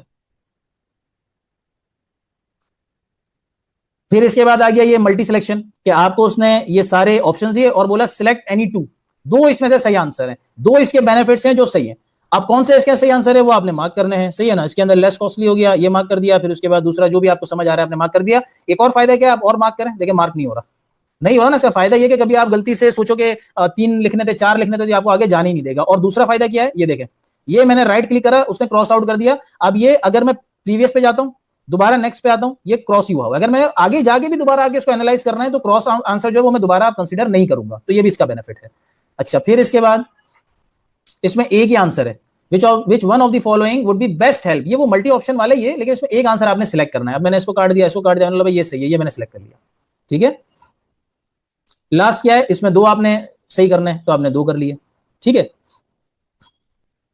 फिर आगे चलते हैं सेकंड सिनेरियो के अंदर। सेकंड सिनेरियो के अंदर बोल रहा है भाई best percent complete the following sentence by choosing from the list of options, dash contributes with the highest operating profit margin percentage. ये आपके सिनेरियो से रिलेटेड होगा, देखिए ये सिनेरियो से दिया हुआ है, ये सिनेरियो दिया हुआ है, तो बोल रहा है इसमें से कौन सा सही है, ये आपने मार्क कर दिया, और इसमें क्या इसका सही आंसर आया, जिसका सबसे हाईएस्ट प्रॉफिट मार्जिन था, इसका आंसर कितना आया, इसका आंसर मैंने निकाला इतना आया। सही है। अच्छा, फिर इसके बाद नेक्स्ट पे जाते हैं। नेक्स्ट पे बोल रहा है 3 आंसर मार्क करना है, मैंने 3 मार्क कर दिए, और सपोज बाकी जो है वो अब मैं देखें इसको अलावा मार्क करने जा रहा हूँ, मार्क नहीं कर रहा। सही है, और बाकी मैं कैंसिल आउट कर रहा हूँ। फिर इसके बाद ये न्यूमेरिकल फिगर दोबारा आ गई, जो आपको न्यूमेरिकल फिगर समझ है, नंबर्स ओनली, इसमें भी आपको वो नहीं डालना। ठीक है, पॉइंट में तो पॉइंट बल्कि पॉइंट इसके अंदर मेंशन नहीं किया, तो अगर आ रहा है तो डाल सकते हैं, वरना उसमें था होल नंबर्स। ठीक है, फिर यहाँ पे ड्रैग एंड ड्रॉप है, ये पहला ऑप्शन आ गया, ये दूसरा ऑप्शन आ गया, ये तीसरा ऑप्शन आ गया, इवन अगर आप चाहें तो डायरेक्टली इसके अंदर फोर्थ ऑप्शन पे ही डाल दें, थर्ड की जगह। सही है, तो ये ज्यादा अच्छा है आपके लिए। फिर इसके बाद क्या कह रहा है, most effective select any two, तो कोई भी दो आपने सिलेक्ट कर लिए। और फिर फाइनली इसके अंदर हमारे सारे आ गए, ड्रैग एंड ड्रॉप आ गया, इसके अंदर हमारा न्यूमेरिकल एंट्री भी आ गया, हमारा ड्रॉप डाउन लिस्ट भी आ गया, और मल्टीपल ऑप्शन भी आ गया। इसमें एक ही मोस्ट अप्रोप्रिएट में एक ही सिलेक्ट करना है, तो ये आपने जब करा तो फिर इसके बाद आपका कंप्लीट हो गया, इसके बाद आप इसको फिनिश कर देंगे। ठीक है ना, फिर वो आपकी मार्किंग आपको दे देगा। सही है, ये मतलब आपका तो जब बाद में रिजल्ट आएगा तब देगा। तो ये हमारे पास आईएमए के जो फॉर्मेट थे वो आ गए, एसए बेस का भी आपको दिखा दिया और आपको केस बेस का भी दिखा दिया। अब जरा एक आध एग्जांपल्स और देख लेते हैं, उसके बाद फिर हम इसकी कैरेक्टरिस्टिक्स पे चलते हैं। अच्छा, एग्जांपल्स के अंदर हमारे पास देखें, एग्जांपल दिखाने का मकसद ये है कि एक सिंगल क्वेश्चन वो आपको दोनों जगह दिखाता हूं। ये आपके पास हॉल्ट मैन्युफैक्चरिंग वाला है ना, ये एसए बेस के अंदर भी, और अभी मैं आपको इसी को ही केस बेस के अंदर भी दिखाता हूं। देखिए ये कैसे, अच्छा ये मैंने आपको बताया कि अभी जो ऑथर है वो क्या कर रहे हैं, लेफ्ट साइड पे सिनेरियो दे रहे हैं, और यहाँ पे 1 बाय 1 करके क्वेश्चंस दे रहे हैं, यहाँ पे आपने, अच्छा इसमें सारे दिए हैं लेकिन एक एक आएगा एग्जाम के अंदर। अगर ऐसे बेस करते हो तो पहले वाली रिक्वायरमेंट में एक आएगा, फिर दूसरी में दूसरा आएगा, यहाँ पे आपको लिखना होगा। लेकिन अभी क्या फॉर्मेट है कि ये इसने सेपरेट टैब में दे दिया होगा और रिक्वायरमेंट पूछ के नीचे ये बॉक्स दे देगा आंसर करने के लिए, सही है। अच्छा बहरहाल ये हॉल्ट मैन्युफैक्चरिंग है ना, अब ये मैंने क्यों लगाया, देखिए मैं आपको एक्जैक्टली इसी का ही कंपैरिजन दिखाता हूं केस बेस के अंदर, तो आपको ज्यादा बेहतर आइडिया होगा। ये देखिए ये रहा हॉल्ट मैन्युफैक्चरिंग। अब इसमें क्या है, इसमें पहली requirement amount of manufacturing overhead should apply to its first year of operation. First year of operation पे जो ओवरहेड्स अप्लाई करेगा, ये रहा, सही है। इसके अंदर ये आपके पास आ गया, जो क्वेश्चन यहाँ पे पूछा है वो यहाँ पे सेम आ गया। अब इसके अंदर क्या था, पूरी पूरी कैलकुलेशन परफॉर्म करते, कैलकुलेशन सही होती, आंसर गलत होता, नंबर मिल जाता, यहाँ नहीं मिलेगा। यहाँ पे आपको बोला होल नंबर्स के अंदर ही आंसर देना, आपने होल नंबर के अंदर दे दिया, ठीक है। फिर इसके बाद आप नेक्स्ट पे चले गए। नेक्स्ट पे ये क्या कह रहा है कि since halt over applied, under applied, cost of goods sold, ये वही वाला है जो हमने वहां पे देखा था प्रायर टू एडजस्टमेंट। अच्छा अब ये जो ओवर अंडर अप्लाइड वाला है ये कहां पे इसके पास, ये रहा, calculate the amount of holds under या ओवर अप्लाइड ओवरहेड्स, ये आ गया। ये पहले इस तरीके से पूछा था, कैलकुलेशन आपको शो करनी है। अब यहाँ पे आपको डायरेक्टली ड्रॉप डाउन लिस्ट से आंसर निकालना, ऑब्वियस सी बात है। वो कैसे होगा, कैलकुलेशन करने के बाद, यहाँ पे आपको पहले कैलकुलेशन पूरी करनी थी, फिर उसके बाद ये आंसर करना था। फिर क्या कह रहा है, would be required to meet sales department goal, how much more revenue, more in revenue net of discounts would be required to meet, इसमें भी आपको आंसर लिखना है डायरेक्टली, ठीक है। ये सेम हमारे पास वहां पे अवेलेबल है या नहीं है, सॉरी ये अलग क्वेश्चन था, इसके अंदर आगे जाना था, ये वाला। हाँ ये क्या कह रहा है, ड्रैग एंड ड्रॉप, ये तो ऑब्वियस सी बात है कि हमारे पास ऐसे बेस के अंदर होगा नहीं। तो ये कह रहा है manufacturing overhead use mouse to need to implement ABC into the correct order, activity based costing को बोला करेक्ट ऑर्डर में। तो मैंने आपको बताया कि ऑथर्स ने थोड़ा सा फॉर्मेट डिफरेंट रखा हुआ है, इसमें ना इन्होंने ऊपर नीचे करने का इसको रखा हुआ है कि आप इसको ऊपर नीचे कर सकते हो, ठीक है। जबकि वहां पे ऐसा नहीं है, वहां पे सारे ऑप्शंस देगा और नीचे आपको दे देगा जगह कि भाई जो ड्रैग एंड ड्रॉप करने जगह पे लाके आप ड्रैग करके ड्रॉप कर दो, सही है। फिर इसके बाद आपके पास है दो सिलेक्ट करने हैं, तो आपने दो सिलेक्ट कर लिए कोई भी, सही है, और जो आपको लग रहा है गलत है आपने उसको क्या करा, क्रॉस आउट कर दिया। अच्छा इसी तरीके से अगर कोई एक सिलेक्ट करना है तो वो भी आपका हो जाएगा, सही है। अच्छा फिर इधर दो सिलेक्ट करने हैं, दो सिलेक्ट कर दिए, बाकी जो आपको समझ नहीं आ रहा आपने क्रॉस आउट कर दिया, और फिर इस तरीके से ये खत्म हो जाएगा। एक और इसके अंदर देख लेते हैं, देखें ये हमारे पास क्वेश्चन है, इसके अंदर भाई ये पहले के अंदर होल नंबर लिखना है, दूसरे में आपको क्या करना है, दूसरे में आपको 3 आंसर्स करने हैं। तो ये अच्छा है कि भाई 3 हो जाएंगे, बाकी चौथा नहीं होगा, देखें चौथा सिलेक्ट नहीं हो रहा है, इसको आप क्रॉस आउट कर सकते हैं। फिर इसके अलावा यहाँ पे क्या कर रहा है, यहाँ पे भी आपसे न्यूमेरिकल एंट्री मांग रहा है। फिर इसके बाद आपके पास यहाँ पे आते हैं तो मोस्ट इफेक्टिव 2 आंसर, ठीक है, 2 आंसर आपने दे देने हैं। और फिर इसके बाद यहाँ पे आपके पास मोस्ट अप्रोप्रिएट एक ही सिंगल आंसर मांग रहा है, ठीक है, तो सिंगल आंसर आपने देना है, बाकी वो ऑटोमेटिकली सिलेक्ट नहीं करेगा, उसकी जगह वो दूसरा आंसर मार्क कर देगा, सही है। तो ये हमारे पास ये आ गया। अच्छा पार्ट 2 के भी हैं, पार्ट 2 का भी ये है कि अगर मैं सिर्फ एक क्वेश्चन दिखा दूं ऐसे बेस और in comparison to case base, ठीक है, तो थोड़ा सा आइडिया हो जाएगा। देखें ये आपके पास ऐसे बेस क्वेश्चन आ गया, तकरीबन ऐसा ही क्वेश्चन हमारे पास, तकरीबन ऐसा ही हमारे पास इसके अंदर केस बेस में भी अवेलेबल है।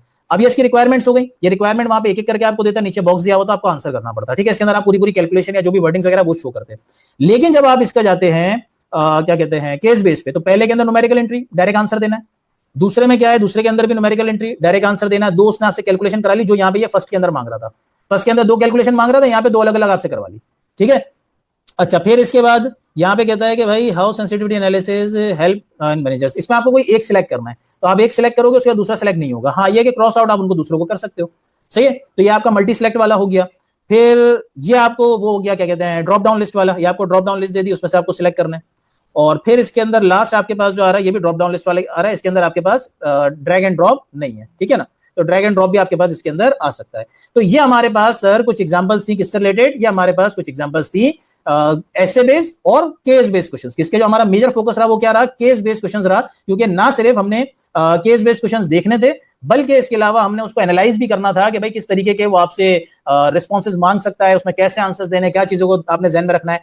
अब आ जाते हैं इसी से रिलेटेड, अभी दूसरा एरिया हमारा खत्म नहीं हुआ, इसी से रिलेटेड इंपॉर्टेंट एरिया पे जहां पे हम क्या करते हैं, हम इसकी जो इंपॉर्टेंट कैरेक्टरिस्टिक्स है और इनके बेनिफिट्स और डिमेरिट्स को डिस्कस करते हैं, ताकि आप ये डिसाइड कर सकें कि अगर आपने मई जून में अटेम्प्ट करना है तो आइदर ऐसे बेस्ड क्वेश्चंस अटेम्प्ट करने हैं या फिर केस बेस्ड आपके लिए ज्यादा सुटेबल रहेंगे। उसके बाद से सितंबर अक्टूबर से तो जिसने अटेम्प्ट करना है उसने ऑब्वियसली केस बेस्ड ही अटेम्प्ट करने हैं, लेकिन ऐसे बेस्ड जिन्होंने अटेम्प्ट करने का सोच रहे हैं जो मई जून में और वो कंफ्यूजन में कि भाई ऐसे बेस्ड अटेम्प्ट करें या केस बेस्ड, तो उनको यहाँ से थोड़ी सी क्लैरिटी मिल जाएगी। तो देखिए कैरेक्टरिस्टिक्स में क्या नजर आई, सबसे पहले अच्छा कैरेक्टरिस्टिक्स हम देख रहे हैं केस बेस्ड क्वेश्चंस की सारी, सही है ना, क्योंकि ऐसे बेस्ड की तो हमें पता है, हम इतना अच्छे से उसी की प्रिपरेशन कर रहे हैं। केस बेस्ड की देख रहे थे कि क्या कैरेक्टरिस्टिक्स है। पहले तो बिल्कुल मिनिमम राइटिंग है और लॉन्ग आंसर्स आपने नहीं लिखने, नहीं, क्या सही बात है कि बिल्कुल राइटिंग नहीं है, कुछ भी नहीं लिखना except for some numerical responses, कुछ भी नहीं लिखना, सिर्फ आपको कुछ न्यूमेरिकल रिस्पॉन्सेज लिखने बस, बाकी राइटिंग पूरी खत्म, ठीक है। तो इससे क्या फायदा होगा, एग्जाम के अंदर टाइम भी सेव होगा, ना सिर्फ एग्जाम में, प्रिपरेशन में भी टाइम सेव होगा। कैसे? एक बड़ी प्रॉब्लम थी स्टूडेंट्स की कि सर वो फास्ट टाइपिंग सीखनी पड़ेगी, नहीं सीखनी है अगर केस बेस पे जा रहे हैं। ग्रामर का ध्यान नहीं रखना क्योंकि कुछ लिखना ही नहीं है, सारा वो लिख के दे रहा है, सही है, कोई ग्रामर का मसला नहीं, स्पेलिंग का मसला नहीं। या फिर कुछ स्टूडेंट ये सोचते थे सर क्वेश्चन तो आया, आंसर देना किस तरीके से ये समझ नहीं आ रहा था, तो आपका आंसर फ्रेज करने की जरूरत नहीं, उसने दिया हुआ है, आपने जाके सिलेक्ट करना है, ठीक है ना। तो ये इसकी कैरेक्टरिस्टिक्स है, पहली कैरेक्टरिस्टिक है कि राइटिंग आपने नहीं करनी। दूसरा, जो इसमें टाइप ऑफ आंसर्स आपने देने हैं या टाइप ऑफ रिस्पॉन्सेज देने, 4 तरीके के हो सकते हैं। इसमें फर्दर हर एक तरीके के अंदर फर्दर डिफरेंट मेथड हो सकता है, उसका जो ऑल्टरनेट तरीका वो हो सकता है, लेकिन मेजर 4 तरीके के रिस्पॉन्सेज आपने देने। पहला क्या है? सिंगल न्यूमेरिकल फिगर आपने लिखनी है, वो भी स्पेसिफाइड फॉर्मेट में, ठीक है, गलत फॉर्मेट में नहीं लिख देना, सही है। जैसे वो बोला होल नंबर्स में तो पॉइंट में आंसर नहीं देना, और सिर्फ न्यूमेरिकल फिगर देनी है, कोई वर्डिंग वगैरह आपने इसमें नहीं लिखनी, सही है। अच्छा, इसमें मैंने आपको बताया कि फर्दर क्या हो सकता है कि अगर उसको नजर आए एग्जामिनर को या आईएमए को कि यार इसमें जो स्टेप्स हैं उनके नंबर देने चाहिए, तो हो सकता है कि वो एक न्यूमेरिकल फिगर की जगह उससे पहले जो पहले कैलकुलेट हो रही है उनके भी ऑप्शंस दे दे, तो शायद उसके नंबर आपको मिल जाए। दूसरा क्या है कि ड्रॉप डाउन लिस्ट से सिलेक्ट करना है, कहां पे? ब्लैंक के अंदर, क्या आपको पूरा ब्लैंक बना के दे देगा? एक तो मुश्किल है, 2-4 ही आपको देगा, और उसमें से ब्लैंक में आपने जो है ड्रॉप डाउन लिस्ट से करेक्ट आंसर सिलेक्ट करना होगा। और ऑब्वियस सी बात है कि अगर थ्योरी बेस्ड होगा तो डायरेक्ट सिलेक्ट होगा, लेकिन कैलकुलेशन बेस्ड होगा तो कैलकुलेशन करने के बाद सिलेक्ट होगा, ठीक है ना। अच्छा, फिर multiple options from a given set of options, एक सेट ऑफ ऑप्शंस आपको दिया होगा, उसमें मल्टीपल ऑप्शंस भी सिलेक्ट करना हो सकता है, सिंगल भी सिलेक्ट करना हो सकता है, ठीक है, ये बात याद रखिएगा। और last, drag and drop task to arrange items in the correct sequence, सही, आपको ड्रैग एंड ड्रॉप दे सकता है, करेक्ट सीक्वेंस के लिए भी दे सकता है, और अगर एक से ज्यादा आइटम्स हैं तो हर एक के लिए अलग सेग्रीगेशन करने के लिए भी दे सकता है कि भाई ये 6 आइटम्स हैं, सॉरी 6 ऑप्शंस हैं और 2 आइटम्स हैं, तो अब ये कौन से किसके साथ एसोसिएट होंगे, तो उसमें भी drag and drop he use होगा, सही है। अच्छा, फिर इसके अलावा तीसरी कैरेक्टरिस्टिक क्या है कि इसमें पूरा फोकस किस पे? फिगर्स पे और सिलेक्शन पे। इस पे फोकस राइटिंग पे, ग्रामर पे, स्पेलिंग पे है ही नहीं कि आप ये सोचो यार आंसर किस तरीके से लिखना है, कैसे प्रेजेंटेशन करनी है, क्या करना है, कुछ नहीं।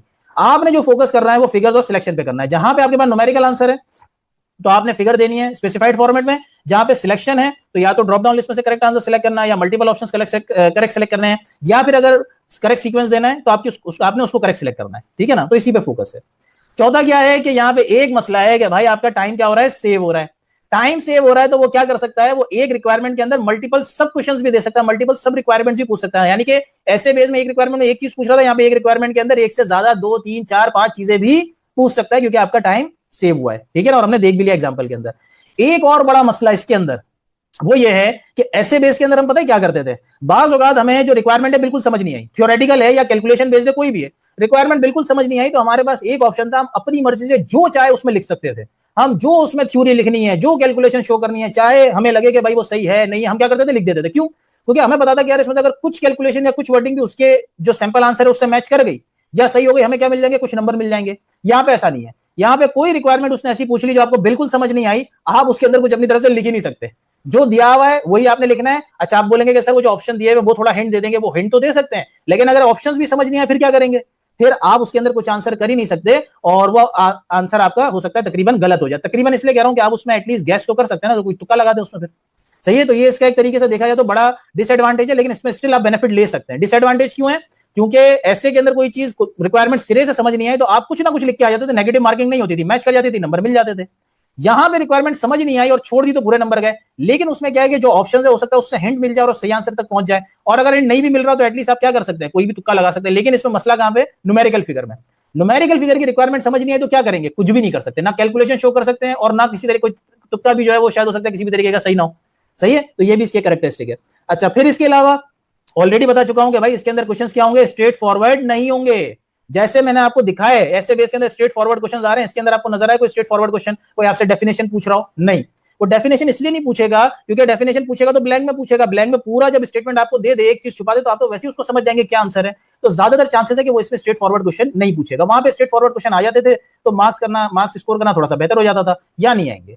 लास्ट कैरेक्टरिस्टिक क्या है कि क्योंकि ये रियल लाइफ सिनेरियो है और आईएमए के जो लोग हैं जो ये क्वेश्चंस डेवलप कर रहे हैं उन्होंने एक्चुअल कंपनी से ये सिनेरियोस लिए या उनके सीएफओ से लिए, तो ऐसे ही नहीं ले लिए होंगे कि भाई सिर्फ सिनेरियो दे दो। उन्होंने उस सिनेरियो को, उसके एसोसिएटेड जितने भी एप्लीकेशंस हैं उन सबको समझा होगा कि भाई ये जो सिनेरियो इसका इंपैक्ट कहां कहां पे गया, कंपनी के कौन कौन से एरिया पे इफेक्ट पड़ा, क्योंकि एक सिनेरियो कंपनी के बहुत सारे एरियाज को अफेक्ट करता है, तो सारे एरियाज का उन्होंने एस्पेक्ट अपने पास कंसिडर कर लिया होगा। अब ये एक तरीके से इसका डीमेरिट क्यों है? क्योंकि जब एग्जामिनर को किसी एक क्वेश्चन से रिलेटेड सारे एस्पेक्ट्स पता है ना, तो वो उससे रिलेटेड कोई भी एरिया से रिलेटेड आपसे क्वेश्चन पूछ सकता है। ऐसे बेस के अंदर क्या होता था कि जब हम ऐसे बेस डेवलप करते थे तो मैक्सिमम 2 टॉपिक या 2 सेक्शंस कवर करते थे। अब यहाँ पे वो 2-3 टॉपिक 2-3 सेक्शंस भी कवर कर सकता है क्योंकि उसको इस क्वेश्चंस के सारे एस्पेक्ट्स पता है, ठीक है। अच्छा, लास्टली हम जरा आ जाते हैं केस बेस्ड क्वेश्चंस के बेनिफिट्स या डीमेरिट्स पे, या फिर ये कह लूं कि केस बेस्ड के कंपैरिजन से विद ऐसे बेस्ड क्वेश्चंस। अच्छा, अब मैंने सोचा कि ये लेंदी हो जाएगा कि पहले मैं केस बेस्ड के बेनिफिट्स डीमेरिट्स दूं, फिर उसको कंपेयर करें केस बेस्ड और ऐसे बेस्ड से। इसके बजाय हम एक ही जगह पे दोनों को कवर कर लेते हैं। मतलब कि जो यहाँ पे केस बेस्ड के अंदर चीजें आएंगी वो इसकी कैरेक्टरिस्टिक्स हैं, जिसको हम कंपेयर करेंगे ऐसे बेस्ड की कैरेक्टरिस्टिक्स है, और ये इसके बेनिफिट्स होंगे, और यहाँ पे ऐसे बेस्ड के अंदर जो होंगे वो इसके डीमेरिट्स भी हो सकते हैं।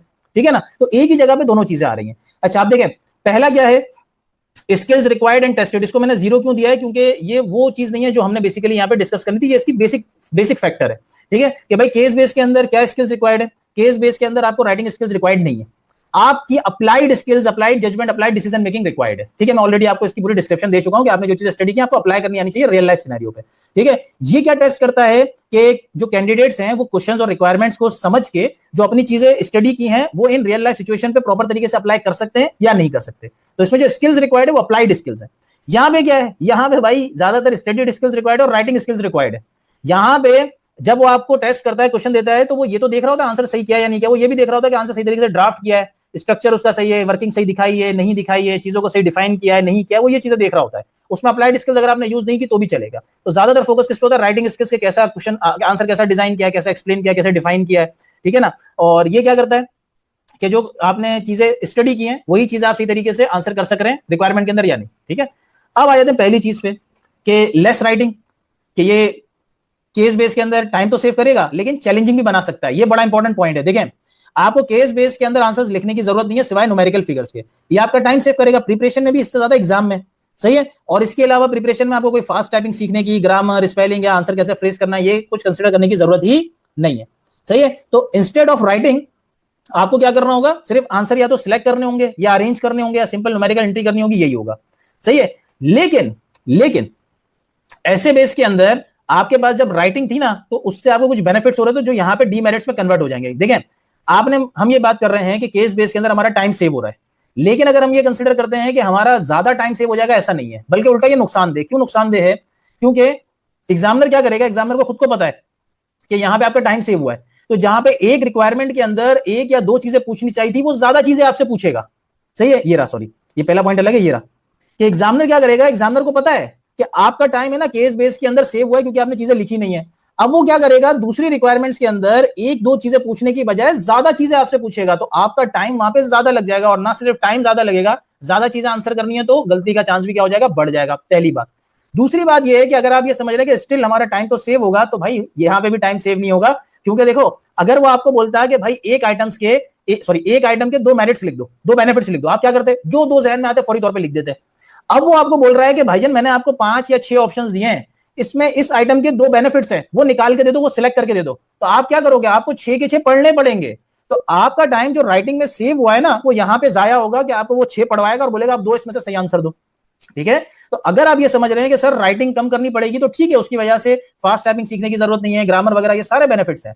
लेकिन आप ये समझ रहे हो कि सर टाइम सेव होगा, टाइम सेव नहीं होगा, वो दो तरीके से आपका टाइम जाया करेगा। नंबर 1, रिक्वायरमेंट के अंदर चीजें ज्यादा पूछेगा और उससे आपके गलती का चांस भी बढ़ जाएगा। दूसरा, जहां पे स्ट्रेट फॉरवर्ड आपको 2 या 3 चीजें डायरेक्टली लिखनी होती थी, वहां पे वो 5-6 ऑप्शंस देके बोलेगा 2 या 3 सिलेक्ट करके दे दो, आपको सारी की सारी रीड करनी पड़ेंगी, सारी रीड करेंगे, सारी पढ़ेंगे और फिर उसमें से 2 आइडेंटिफाई करेंगे, उसमें उतना टाइम लग जाएगा।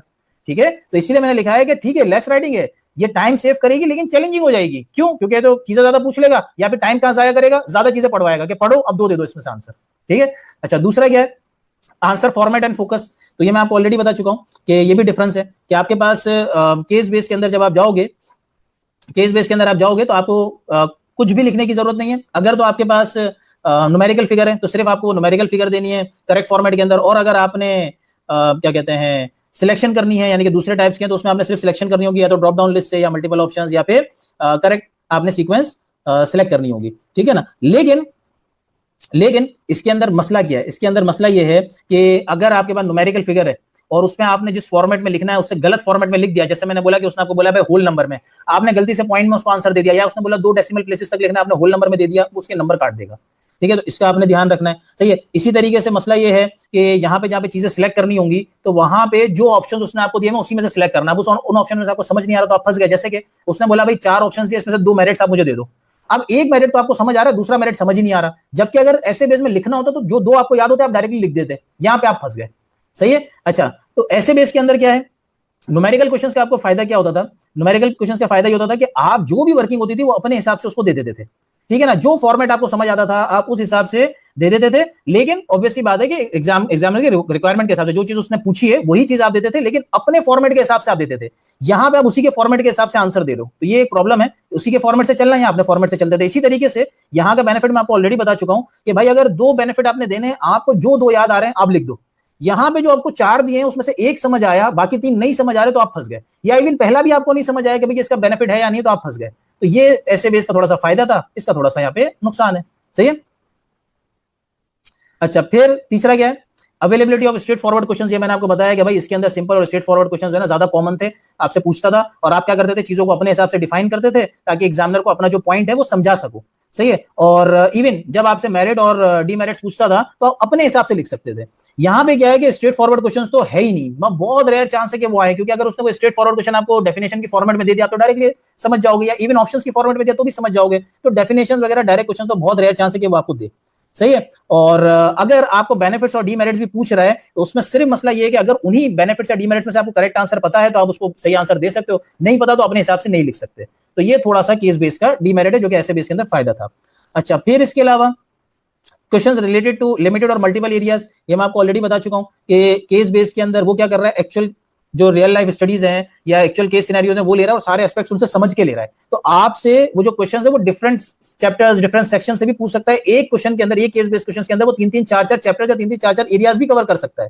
सही है। ऐसे बेस के अंदर क्या होता था, हाइपोथेटिकल सिनेरियो होता था और नॉर्मली 2 या 3 मैक्सिमम तो 2 ही सेक्शंस या 2 ही एरियाज को कंसीडर करके बनाया जाता था और उन्हीं एरियाज में से मल्टीपल रिक्वायरमेंट्स आपसे पूछ ली जाती थी।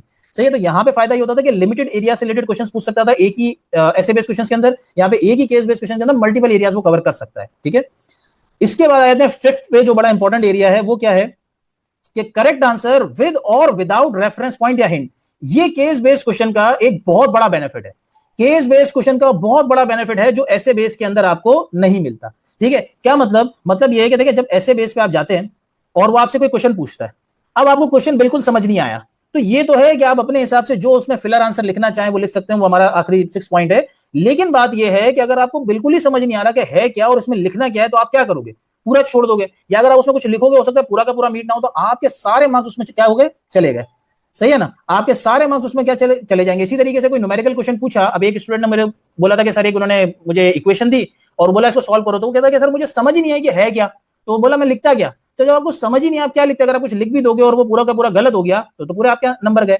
यहां पे फायदा क्या है, यहां पे हो सकता है कि जो आपसे क्वेश्चन पूछे वो आपको बिल्कुल समझ नहीं है। सही है। लेकिन अगर उसके ऑप्शंस उसने दिए हुए हैं तो वो ऑप्शंस किस तरीके से एक्ट करते हैं, वो आपके लिए रेफरेंस पॉइंट या हिंट के तरीके से एक्ट करते हैं, हिंट के तौर पे आपके एक्ट करते हैं। मतलब कि क्या फायदा होता है, आपको ये फायदा हो जाता है कि जब आप वो ऑप्शंस देखते हो ना, आपको आइडिया हो जाता है कि अच्छा ये मेरे से ये चीज मांग रहा है, या अगर ये मेरे से कोई आंसर मांग रहा है तो वो इस रेंज के अंदर आंसर है।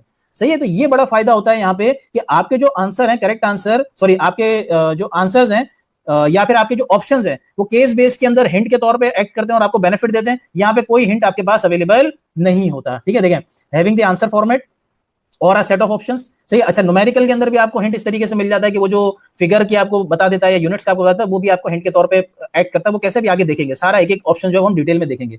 लेकिन क्या फायदा होता है कि ये जो है आपके रेफरेंस पॉइंट या हिंट के तरीके से एक्ट करते हैं और आपको गाइड करते हैं कि भाई सही आंसर क्या हो सकता है। यहाँ पे कोई आपके पास गाइडेंस नहीं होती।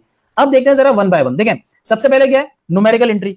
न्यूमेरिकल एंट्री अगर करनी है तो आपके पास हिंट क्या है, आंसर फॉर्मेट। अगर आप ये समझ रहे हो ना कि सर न्यूमेरिकल एंट्री करनी है तो कौन सा हिंट, कोई फिगर लिखनी है अगर नहीं पता तो कैसा हिंट है, तो भाई जो आंसर फॉर्मेट है वो भी आपके पास एक हिंट है।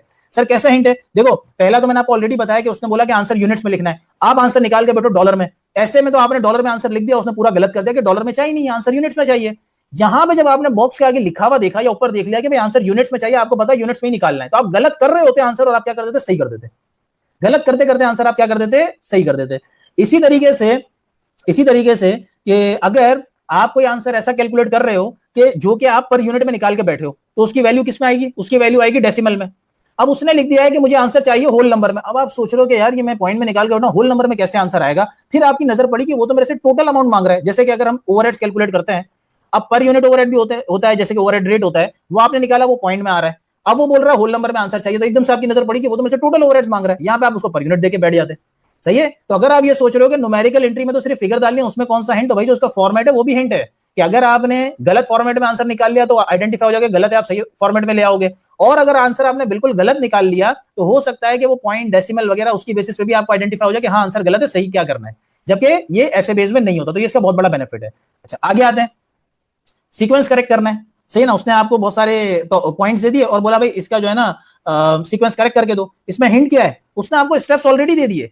क्या मतलब आप ये समझो कि अगर उसने आपसे ऐसी रिक्वायरमेंट पूछी है और ऐसी रिक्वायरमेंट के आपको पॉइंट्स दिए हैं जो आपको पता ही नहीं है, जो टॉपिक ही आपको नहीं पता, वो कॉन्सेप्ट ही आपको नहीं पता, ना उसके स्टेप्स आपको समझ आ रहे हैं, उसके स्टेप्स भी समझ नहीं आ रहे हैं, ना वो टॉपिक पता है ना स्टेप्स आपको पता है। आप क्या कर सकते हो, आप उनको अपने हिसाब से गैस लगा के अरेंज कर दो, तुक्का लगा दो, किसी को भी ऊपर नीचे कर दो, किसी को भी नंबर 1 नंबर 2 दे दो, कोई ना कोई तो सही हो ही जाएगा ना।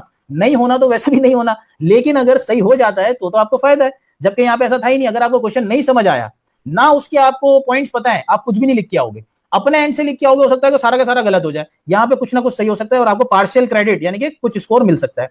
इसी तरीके से अगर आपको टॉपिक बिल्कुल नहीं पता, जो उसने रिक्वायरमेंट पूछी है बिल्कुल नहीं पता और उसके ऑप्शंस भी नहीं पता, तो बाज़ औक़ात क्या करते हो, जब आप एक मर्तबा ऑप्शंस को गो थ्रू करते हो ना, आपको कोई सेंस बनता हुआ नजर आ जाता है। आप बोलते हो कि यार ऑप्शंस के अंदर ये पहला लग रहा है, पहले ये करेगा बंदा, फिर ये करेगा, फिर ये करेगा, फिर ये करेगा, आपको खुद ही सेंस बनता हुआ नजर आ जाता है, हालांकि टॉपिक आपको पता ही नहीं है। तो उससे आपको फायदा हो जाएगा, आप करेक्ट सीक्वेंस तक पहुंच सकते हो, पूरी नहीं, चलो कुछ क्रेडिट तो मिल गया ना। यहां पे क्या है, अगेन वही बात कि अगर आपको नहीं पता कॉन्सेप्ट, आपको उसके पॉइंट्स ही नहीं पता, कोई बताने वाला ही नहीं है, ना कोई बताने वाला है, ना क्वेश्चन के अंदर कहीं लिखा हुआ है, तो कोई यहाँ पे रेफरेंस पॉइंट या हिंट नहीं है। यहाँ पे स्टिल अगर क्वेश्चन नहीं भी पता तो भी हिंट मिल रहा है, सही है ना। तो या तो आप गैस लगा के खुद ही अरेंज कर दोगे, या फिर एक बार रीड करोगे तो उसका सीक्वेंस बनता हुआ नजर आ जाएगा, बेनिफिट मिल गया। अच्छा अगर आपको यहाँ पे क्वेश्चन पता है, टॉपिक पता है, लेकिन आपको जो उसके पॉइंट्स थे वो याद नहीं आ रहे, या तो एक दो याद नहीं आ रहे या सारे याद नहीं आ रहे, तो क्या हुआ, आपको उसने ऑलरेडी लिख के दिए हुए। जब ऑलरेडी लिख के उसको दिए हुए, आप एक मरतबा पढ़ते हो, टॉपिक तो आपके जहन में था, एकदम से सीक्वेंस आपके जहन में आ जाता है, आप सही करते हो तो पूरे नंबर मिल जाते हैं।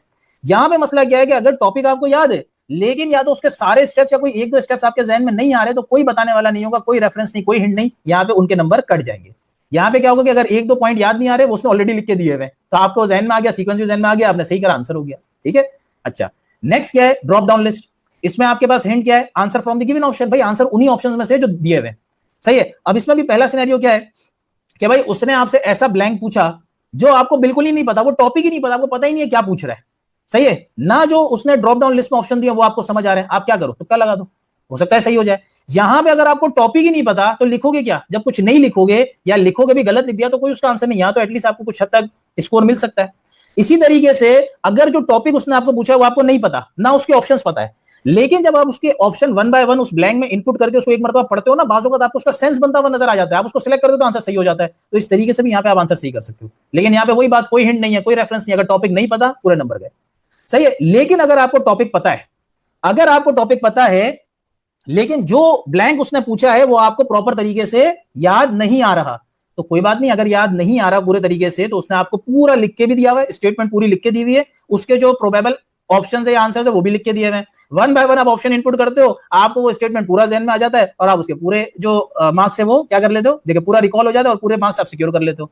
यहां पे मसला क्या है कि अगर आपने टॉपिक पढ़ा है लेकिन वो जो चीज पूछ रहा है वो आपके जहन में नहीं आ रही, तो कोई बताने वाला नहीं है, कोई रेफरेंस नहीं है, टॉपिक याद है लेकिन जो चीज उसने पूछी सिर्फ वही जहन में नहीं आ रही, बाजू का हो जाता है वही जहन में नहीं आ रही, क्या करेंगे, कोई रेफरेंस नहीं है, कुछ नहीं है, पूरा आंसर गया। यहाँ पे उसने खुद लिख के दी हुई है, ऑप्शन जरा सा आप डालोगे आपको स्टेटमेंट जहन में आ जाएगी, पूरे मार्क्स स्कोर कर लोगे, सही है। अच्छा लास्ट वाला जो है इसमें मल्टीपल चीजें, इसमें 6 चीजें तकरीबन। इसमें क्या है, मल्टीपल ऑप्शंस दिए हुए और उनमें से जो करेक्ट ऑप्शन है वो आपने सिलेक्ट करने हैं। तो पहली 3 चीजें तो वही हो गई कि भाई अगर आपको पूरा टॉपिक या पूरा कॉन्सेप्ट नहीं पता, जो ऑप्शंस दिए हैं वो भी नहीं पता, आप क्या कर सकते हो, आप तुक्का लगा सकते हो। उसने बोला भाई ये 4 है, 4 में से 2 मेरिट्स हैं, आपको नहीं पता कि मेरिट्स क्या डीमेरिट्स उसमें क्या है, आपने 2 कोई भी तुक्का लगा दिया, उसमें से कोई सही हो गया, सही है ना। यहाँ पे क्या ड्रॉबैक है, यहाँ पे ड्रॉबैक ये है कि उसने आपसे मेरिट्स पूछे या डीमेरिट्स पूछे, आपके जहन में ही नहीं आ रहे, क्या लिखोगे, सही है ना। अपनी तरफ से शायद कुछ लिखा वो भी गलत हो गया, तो यहाँ तो कोई चांस नहीं है। यहाँ पे चांस है कि स्टिल उसने आपको लिख के दिया, उसमें से कुछ भी 2 तुक्का लगा तो सही हो जाएगा। चलो आप बोलते हो कि यार तुक्का मुश्किल हो जाएगा, तो आप क्या कर सकते हो, जो उसने 4 ऑप्शंस दिए हैं, बाज़ वक़्त आप जब उसको स्टडी करते हो तो आपको कोई सेंस बनता हुआ नजर आया था कि हाँ भाई ये मुझे मेरिट लग रहा है, ये डीमेरिट लग रहा है, तो जो डीमेरिट वाले क्रॉस आउट करके आप मेरिट तक पहुंच जाते हो। तो अगर आपने टॉपिक स्टडी नहीं किया हुआ तो भी यहाँ पे बेनिफिट मिल सकता है, लेकिन अगर आपने टॉपिक स्टडी किया हुआ है और मेरिट्स आपके जहन में नहीं आ रहे थे, तो यहाँ ऐसे बेस में तो कोई बताने वाला है ही नहीं, ना कोई रेफरेंस पॉइंट है ना कोई हिंट है। यहाँ पे सामने आपने आपको 4 लिख के दिए हुए भाई, जब आपको टॉपिक याद है तो 4 स्टडी करोगे, उसमें 2 तो खुद ही पॉइंट आउट हो जाएंगे कि हाँ ये सही आंसर है, सही है ना। तो ये है। अच्छा फिर आगे 3 अलग तरीके के सिनेरियोस कि अगर उसने आपको बोला कि भाई if asked to select only a certain number of options, आपको बोला कि कुछ आप आंसर इसमें से दे दो, तो एक और फायदा ये है कि सिस्टम क्या करता है, आपको उससे ज्यादा आंसर सिलेक्ट नहीं करने देता। मैंने अभी आपको बताया कि 2 सिलेक्ट कर रहे हैं 4 में से, तो वो 2 सिलेक्ट कर लोगे, तीसरा सिलेक्ट वो नहीं करेगा। ये आपको हेल्प करता है कि ना आप कम आंसर करो ना आप ज्यादा आंसर कर दो। वरना क्या ऐसे बेस में क्या होता कि या तो उसने बोला होता कि भाई आप मुझे कुछ बेनिफिट्स दे दो, कुछ मेरिट्स दे दो, तो आप क्या करते हैं कि आपसे वो डिमांड कर रहा था, मतलब वो सोचा था आप कम से कम 3 तो लिख के दोगे, आपने 1 लिख के दे दिया, तो क्या हुआ, गलत हो गया। आपने 5 लिख दिया, अगर 5 लिख दिए तो उसमें से 5 में से जो 2 गलत थे हो सकता है उसने उस पर मार्किंग कर दी, तो आप फंस गए। सही है ना। तो या तो क्या होगा कि आपसे वो लिख के नहीं देगा, या अगर आपको उसने लिख के भी दिया भाई 2 दे दो और गलती से आपने 1 दे दिया, सही है, क्योंकि आपके जहन में नहीं था कि 1 मांगा है 2 मांगा है, जल्दी जल्दी में आपने गलती से उसको 1 लिख के दे दिया, तो आप फंस गए। सही है। या फिर आपने क्या किया, 3 लिख दिए तो जो गलत है वो उसने उसके ऊपर मार्किंग कर दी, तो आप फंस गए। यहाँ पे क्या है कि 2 मांगे ना, वो 2 ही सिलेक्ट करेगा, उससे ज्यादा सिलेक्ट करने ही नहीं देगा, तो यहाँ पे आप ओवर सिलेक्शन से बचोगे और गलत होने का चांस आपका बच जाएगा। ठीक है। अच्छा, फिर इसके अलावा अगर आपको वो कहता है कि भाई ये 4 ऑप्शन है या 5 ऑप्शन है, इसको 2 आइटम्स के साथ एसोसिएट कर दो। सही है, ये बहुत बड़ा बेनिफिट है, ये भी याद रखिएगा कि एग्जाम के अंदर आपको फायदा देगा। उसने आपको क्या करा, उसने आपको बोला कि भाई ये 4 पॉइंट्स हैं और 2 आइटम्स हैं। सही है, आप 2 आइटम्स के साथ ये 4 पॉइंट्स एसोसिएट कर दो। क्यों, मतलब 2 जो है ना वो एक के बेनिफिट्स हैं, 2 दूसरे के बेनिफिट्स हैं। अब मसला ये हुआ कि पहले वाले के आपको 3 बेनिफिट्स लग रहे हैं, उसमें से पहले वाले के 3 ऑप्शन आपको करेक्ट लग रहे हैं, लेकिन क्या हुआ जब दूसरे वाले आइटम्स के लिए आपने उसको स्टडी किया तो दूसरे वाले के आपको 2 सही पता चल गए। तो अगर दूसरे वाले के सही पता चल गए मतलब रिमेनिंग 2 किसके हैं, पहले वाले के। तो ये भी फायदा देता है। देखिए वहां पे जो हमने सैंपल के अंदर देखा था ना कि 6 ऑप्शंस थे, 2 आइटम्स के साथ एसोसिएट करने थे, तो बाज़ औक़ात हम क्या समझते हैं कि यार ये 6 में से 5 जो है ना पहले के साथ एसोसिएट हो रहे हैं, लेकिन जब हम दूसरे वाले आइटम के लिए पढ़ते हैं तो हमें लगता है कि नहीं इसमें से 3 तो दूसरे वाले के लिए जा रहे हैं, इसका मतलब 3 ही पहले वाले के लिए सही थे। तो इस तरीके से भी हमें आंसर यहाँ पे बेनिफिट मिलता है, जबकि यहाँ पे ऐसा नहीं है। यहाँ पे ऐसा नहीं है। ऐसे बेस के अंदर अगर आपको बोलता है कि भाई ये 2 आइटम्स हैं, इनके बेनिफिट्स लिख दो, पहले के भी कुछ बेनिफिट दूसरे के भी कुछ बेनिफिट्स, तो हो सकता है कि आप पहले के बेनिफिट दूसरे में लिख दो, दूसरे के पहले में लिख दो, या फिर पहले वाले के गलत लिख दो, दूसरे वाले के गलत लिख दो, कोई पता नहीं चलेगा। वहां पे कैसे पता चल जाएगा कि अगर एक आइटम से नहीं तो दूसरे वाले के जब सिलेक्ट कर लोगे तो पहले वाले के बचे हुए आपको आइडेंटिफाई हो जाएंगे। सही है। अच्छा, फिर यहाँ पे क्या है कि बाज़ औक़ात ये भी होता है, अभी तक मैंने देखा नहीं है, लेकिन हो सकता है कि वो इस तरीके का आपको फॉर्मेट दे कि आपको 6 ऑप्शंस दे और 6 आइटम्स दे, बोले भाई हर एक ऑप्शन एक आइटम के साथ एसोसिएट होगा। तो जैसे ही एक ऑप्शन आप एक आइटम के साथ एसोसिएट कर दोगे, या तो वो सिस्टम ऑटो अनअवेलेबल कर देगा, या आपको खुद पता चल जाएगा कि अभी दूसरे के साथ नहीं जा सकता। फिर आपने दूसरा वाला दूसरे के साथ एसोसिएट करा, तीसरा तीसरे के साथ, चौथा चौथे के साथ, पांचवा पांचवे के साथ, छठे वाले के लिए आपको समझ ही नहीं आ रहा कि भाई इसका आंसर क्या होना चाहिए, तो जो बचा हुआ वही होगा ना। तो ये भी फायदा है कि बाज़ औक़ात अगर आपको बोलता है कि भाई ये 3 ऑप्शंस हैं, ये 3 आइटम्स के साथ एसोसिएट कर दो, अब एक का आपको समझ ही नहीं आ रहा आंसर क्या होना चाहिए, 2 के तो समझ आ गए ना, 2 के समझ आ गए, उनके साथ एसोसिएट करा, इसका मतलब तीसरा किसका है, तीसरे का आंसर है। यहाँ पे ऐसा नहीं है। यहाँ पे उसने आपको बोला कि भाई ये 3 आइटम्स हैं, इनकी ये 3 कैरेक्टरिस्टिक्स बता दो, अगर किसी एक की आपको नहीं पता, आप बता ही नहीं सकोगे, उसके आपके पॉइंट्स कट गए। सही है। तो ये जो आंसर्स आपके पास अवेलेबल है ना विद रेफरेंस, रेफरेंस किस तरीके से कि न्यूमेरिकल के अंदर फॉर्मेट गिवन है, बाकी सबके अंदर आपको उसने खुद ही पॉइंट्स या ऑप्शंस दिए हुए हैं, तो ये विद रेफरेंस जो आंसर्स आपके पास या आपके पास ऑप्शंस अवेलेबल हैं, ये केस बेस्ड क्वेश्चंस का बहुत बड़ा बेनिफिट है जो ऐसे बेस के अंदर आपके पास अवेलेबल नहीं होता। लेकिन ऐसे बेस का बड़ा फायदा क्या है और इसका नुकसान क्या है, फिलर आंसर्स, पार्शियल क्रेडिट लेने के लिए, मतलब फिलर आंसर का मतलब अपने हिसाब से कोई भी आंसर दे देना, आंसर पता नहीं हो दे देना। तो अगर भाई आपको क्वेश्चन समझ ही नहीं आ रहा, सही है, पहले ऐसे बेस पाया था, अगर आपको क्वेश्चन बिल्कुल समझ नहीं आ रहा, अगर तो थ्योरेटिकल है, आप क्या करोगे, अपने हिसाब से कुछ भी थ्योरी लिख दोगे, कुछ भी पॉइंट्स लिख दोगे, बेनिफिट्स आते हैं नहीं आते लिख दिया आपने। न्यूमेरिकल के अंदर कुछ भी वर्किंग दे दी, कुछ भी कैलकुलेशन शो कर दिया, आपको पता है भाई जरा सा भी उसके सैंपल आंसर के साथ मैच कर गया, मेरा क्या हो गया, मेरे आंसर मुझे पार्शियल क्रेडिट या कुछ ना कुछ मेरे स्कोर मिल जाएंगे। सही है ना। इसी तरीके से यहां पे अगर आपको क्वेश्चन बिल्कुल समझ नहीं आया तो बिल्कुल इररेलेवेंट चीज जो आपको समझ आ रही है वो भी लिख सकते हो, आपको पता है कि वो सही नहीं होगी, आप लिख सकते हो क्योंकि मैच करके आंसर मिल जाएगा। यहां पे ऐसा नहीं है। अगर आपको क्वेश्चन समझ नहीं आया और उसके साथ जो ऑप्शंस गिवन है वो भी समझ नहीं आया, आप अपने पास से कुछ भी नहीं लिख सकते, अपने फॉर्मेट के अंदर कुछ भी नहीं लिख सकते। जब नहीं लिख सकते तो आप कोई फिलर आंसर ऐसा दे नहीं सकते कि जिससे आपको पार्शियल क्रेडिट मिल जाए। Same case with numerical, numerical के अंदर तो अगर आपको कैलकुलेशन नहीं पता तो खत्म हो गई बात, आंसर तो आएगा नहीं, कैलकुलेशन के नंबर है नहीं। यहां पे एटलीस्ट कैलकुलेशन के नंबर मिल जाते हैं। सही है। तो ये फिलर आंसर्स हैं, ये ऐसे बेस का बेनिफिट है और इसका डीमेरिट है। तो ये 5-6 हमारे पास हैं, इसकी बेसिस पे आप ये आइडेंटिफाई कर सकते हैं कि भाई किसके क्या बेनिफिट्स हैं, किसके क्या। ये मैंने इसीलिए इसको रेट नहीं किया क्योंकि आप लोग कंसीडर करेंगे नहीं, ठीक है ना। आप ये कंसीडर करेंगे कि भाई इसमें कम राइटिंग है तो ये इसका बेनिफिट है, लेकिन नुकसान कैसे हो सकता है कि ज्यादा चीजें पूछ ले या फिर वो ज्यादा चीजें पढ़ा के और बोले भाई 2 आंसर दे दो तो उसमें टाइम जाया हो जाए।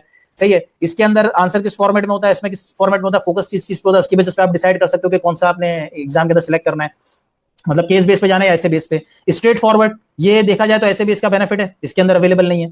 इसके अलावा इसमें मल्टीपल एरिया से रिलेटेड क्वेश्चंस हो सकते हैं, इसमें कम एरिया से। लेकिन जो केस बेस के बड़े बेनिफिट्स है ना, बहुत बड़े बेनिफिट्स जिसको मैं कहता हूं वो ये है रेफरेंस, ये बहुत बड़े बेनिफिट्स हैं। तो अगर आपने कंसिडर करना है कि भाई ऐसे बेस पे जाना है तो आप एक मर्तबा ये लाजमी कंसिडर करें कि भाई ये जो रेफरेंस अवेलेबल होंगे ना आपके पास केस बेस के अंदर, ये बड़ा आपको हेल्प कर सकते हैं। कि भाई वो आपको आंसर नहीं पता तो भी उसने ऑप्शंस दिए, उन्हीं में से आंसर है, या तो तुक्का लगा दो या फिर जो है उसमें से कुछ ना कुछ सिलेक्ट कर लो, या हो सकता है पढ़ के आपको समझ आ जाए या टॉपिक याद आ जाए। तो ये बहुत बड़े इसके बेनिफिट्स हैं। बाकी नुकसान ये कि इसमें फिलर आंसर आप फिल नहीं कर सकते, ठीक है ना। तो अब आपके ऊपर डिपेंड करता है कि इन बेनिफिट डीमेरिट्स के बेसिस पे आप क्या सिलेक्ट करते हैं। अच्छा, फाइनल जो इसका एरिया है उसको करके वाइंड अप करते हैं। पहले तो ये है कि ये जो ऐसे बेस्ड क्वेश्चंस है सर, ये किस तरीके से स्कोर होंगे, तो देखें इसकी स्कोरिंग बिल्कुल वैसे ही होगी जैसे ऐसे बेस की होती थी। यानी कि जैसे ऐसे बेस्ड क्वेश्चंस जो है वो एग्जाम के जो मार्क्स हैं उसका 25% कंस्टिट्यूट करते थे, ये भी एग्जाम का 25% ही होंगे। ऐसा नहीं है कि ये रियल लाइफ सिनेरियो तो उसके मार्क्स बढ़ जाएंगे या कम हो जाएंगे, नहीं, ऐसा नहीं है। इसकी स्कोरिंग कैसे होगी, इसके जितने रिक्वायरमेंट्स है, एक क्वेश्चन के अंदर सपोज 6 रिक्वायरमेंट है, हर एक रिक्वायरमेंट की मार्किंग जिन लोगों ने ये एग्जाम बनाए हैं उन्होंने ऑलरेडी करके सिस्टम में डाल दी है कि भाई इस क्वेश्चन के इतने मार्क्स हैं, इसके 6 हैं, इसके 8 हैं, इसके 2 हैं, इसके 4 हैं, खुद ही मार्किंग करके डाल दी है। और जो आंसर्स हैं वो तो आपको पता है कि सेट फॉर्मेट के अंदर है, चाहे फिगर्स हैं चाहे ऑप्शंस हैं, जैसा उसने बोला हुआ है वैसे ही या तो आपने आंसर देना है या वैसे ही सिलेक्ट करना है। तो आंसर मशीन ऑटोमेटिकली चेक करेगी, कंप्यूटर ऑटोमेटिकली एमसीक्यूज की तरह इसके आंसर चेक करेगा और ऑटोमेटिक मार्किंग होगी। सिर्फ ये है कि जो मार्क्स हैं वो जो एग्जामिनर है उसने बैकएंड से इनपुट किए हुए होंगे, वही मार्क्स अप्लाई होंगे। अगर पूरा सही है तो पूरे मार्क्स मिल जाएंगे, कुछ सही है तो कुछ मार्क्स मिलेंगे, गलत है तो पूरे मार्क्स कट जाएंगे। वो मशीन ऑटोमेटिकली चेक करेगा, लेकिन मार्क्स जो दिए हुए होंगे वो बैकएंड से एग्जामिनर ने दिए होंगे, ठीक है। अच्छा, इसके अंदर आपको बेनिफिट क्या है, बेनिफिट ये है कि भाई गलत आंसर की कोई पेनल्टी नहीं है। चाहे कोई ऑप्शन आपने गलत सिलेक्ट कर दिया, चाहे न्यूमेरिकल एंट्री गलत आपने कर दी, तो उसके कोई आपके पास नेगेटिव मार्किंग नहीं है। तो अगर आपको नहीं समझ आ रहा तो एटलीस्ट तुक्का लाजमी लगा के आए, ठीक है ना, आंसर लाजमी मार्क करके आए। दूसरा ये है कि आपके एक रिक्वायरमेंट के अंदर जितने ऑप्शंस होंगे ना सबकी इक्वल मार्किंग होगी। यानी कि अगर एक रिक्वायरमेंट के अंदर उसने 5 आइटम्स पूछे हैं और उस रिक्वायरमेंट की टोटल मार्किंग 5 है, तो हर एक उसके अंदर जो सब रिक्वायरमेंट है उसके एक एक नंबर होगा, सही है। तो इसमें फायदा यह है कि अगर आपका पूरा आंसर गलत हो रहा, सॉरी पूरा आंसर नहीं सही होता तो उसमें से कुछ सही होता तो उसके भी आपको मार्क्स मिल जाएंगे। तो इसीलिए चांस ये है कि हो सकता है कि एग्जामिनर क्या करे कि एग्जामिनर जो है वो जो न्यूमेरिकल एंट्री है उसके अंदर सब आपकी जो माइलस्टोन्स हैं, यानी कि उससे पहले की जो कैलकुलेशन है शायद उसके भी आपको बॉक्स देना शुरू कर दे ताकि उसके अंदर भी एटलीस्ट कुछ मार्क्स तो आपको मिल जाए, सही है। लेकिन अगर नहीं देता तो उसके अंदर प्रॉब्लम यह कि आंसर गलत हुआ तो कोई मार्किंग नहीं है। लेकिन इसके अलावा जो ऑप्शंस वाले हैं उसके अंदर यह बेनिफिट है कि हर एक करेक्ट आंसर के इक्वल नंबर है। अगर उसने बोला है कि भाई 4 ऑप्शंस में से 2 बेनिफिट दे दो और उस रिक्वायरमेंट के 5 मार्क्स हैं, तो अगर आपने दोनों सही दे दिए तो आपको पूरे 5 मार्क्स मिल जाएंगे। एक सही दिया तो आपको एटलीस्ट 2.5 तो लाजमी मिलेंगे। तो इसमें पार्शियल क्रेडिट यानी कि कुछ मार्क्स आपको मिल सकते हैं अगर आप कुछ क्वेश्चन करेक्ट कर दें। तो सीक्वेंस अगर पूरी सही नहीं है, कुछ सही है, तो उसके नंबर मिल जाएंगे। तो इसलिए आंसर लाजमी मार्क करके आए, सीक्वेंस जो समझ आ रही है वो लाजमी आप अटेम्प्ट करके आए, क्योंकि पेनल्टीज तो है ही नहीं ना, तो जितना सही होगा एटलीस्ट उतने मार्क्स मिल जाएंगे, सही है।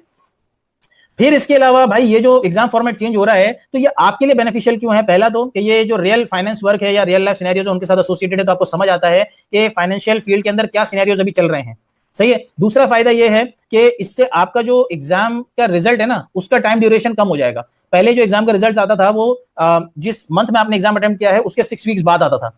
अब प्रोबेबली चांस है कि 1 या 2 वीक बाद ही आ जाएगा, क्योंकि ये जो स्कोरिंग है ये बिल्कुल एमसीक्यूज की तरह हो गई। एमसीक्यूज के आंसर मशीन को पहले ही पता होती है, वो पहले से आपको मार्क करके दे देता है कि आप फेल हुए या पास हुए। लेकिन ऐसे बेस की नहीं होती थी, अब केस बेस की जो वर्किंग है या उसकी जो मार्किंग है वो आपकी जो सिस्टम है उसी के पास होगी। जैसे आप सबमिट करेंगे फौरी तौर पर उसकी मार्किंग कर देगा, ठीक है ना। तो ये अभी अप्लाई नहीं होगा, अभी तो जो मई जून एग्जाम विंडो का रिजल्ट है वो 6 to 8 वीक्स बाद ही आएगा। लेकिन उसके बाद चांसेस हैं कि ये जो रिजल्ट आने का टाइम है ये रिड्यूस हो जाएगा और आपके एग्जाम का रिजल्ट शायद जिस मंथ में एग्जाम दिया है उसके बाद वाले मंथ में 1-2 वीक में ही आ जाए, ठीक है ना। अच्छा, फिर इसके अलावा लास्ट ये कि इसके अंदर जो आपके एग्जाम या आपकी जो क्वालिफिकेशन है उसका रिगर, उसकी क्रेडिबिलिटी वगैरह वो सब मेंटेन रखी गई है, सही है।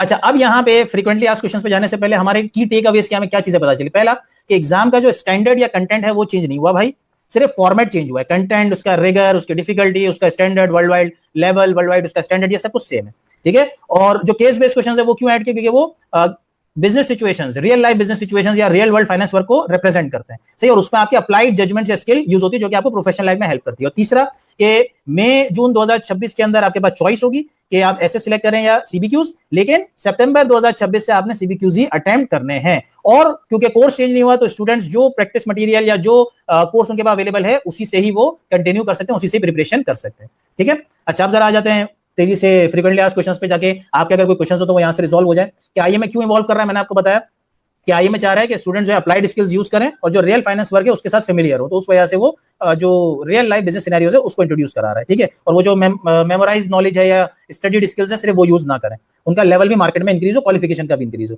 अच्छा, क्या ये जो चेंज है इसकी वजह से जो कंटेंट है सीएमए क्वालिफिकेशन का या वैल्यू है वो चेंज होगी? नहीं, ना कंटेंट चेंज होगा ना वर्ल्ड वाइड इसकी वैल्यू चेंज होगी। कंटेंट भी सेम है, वही चीज आपने यूज करनी प्रिपरेशन के लिए, और वर्ल्ड वाइड वैल्यू भी उतनी ही रहेगी, उससे ज्यादा इंप्रूव होगी, ठीक है।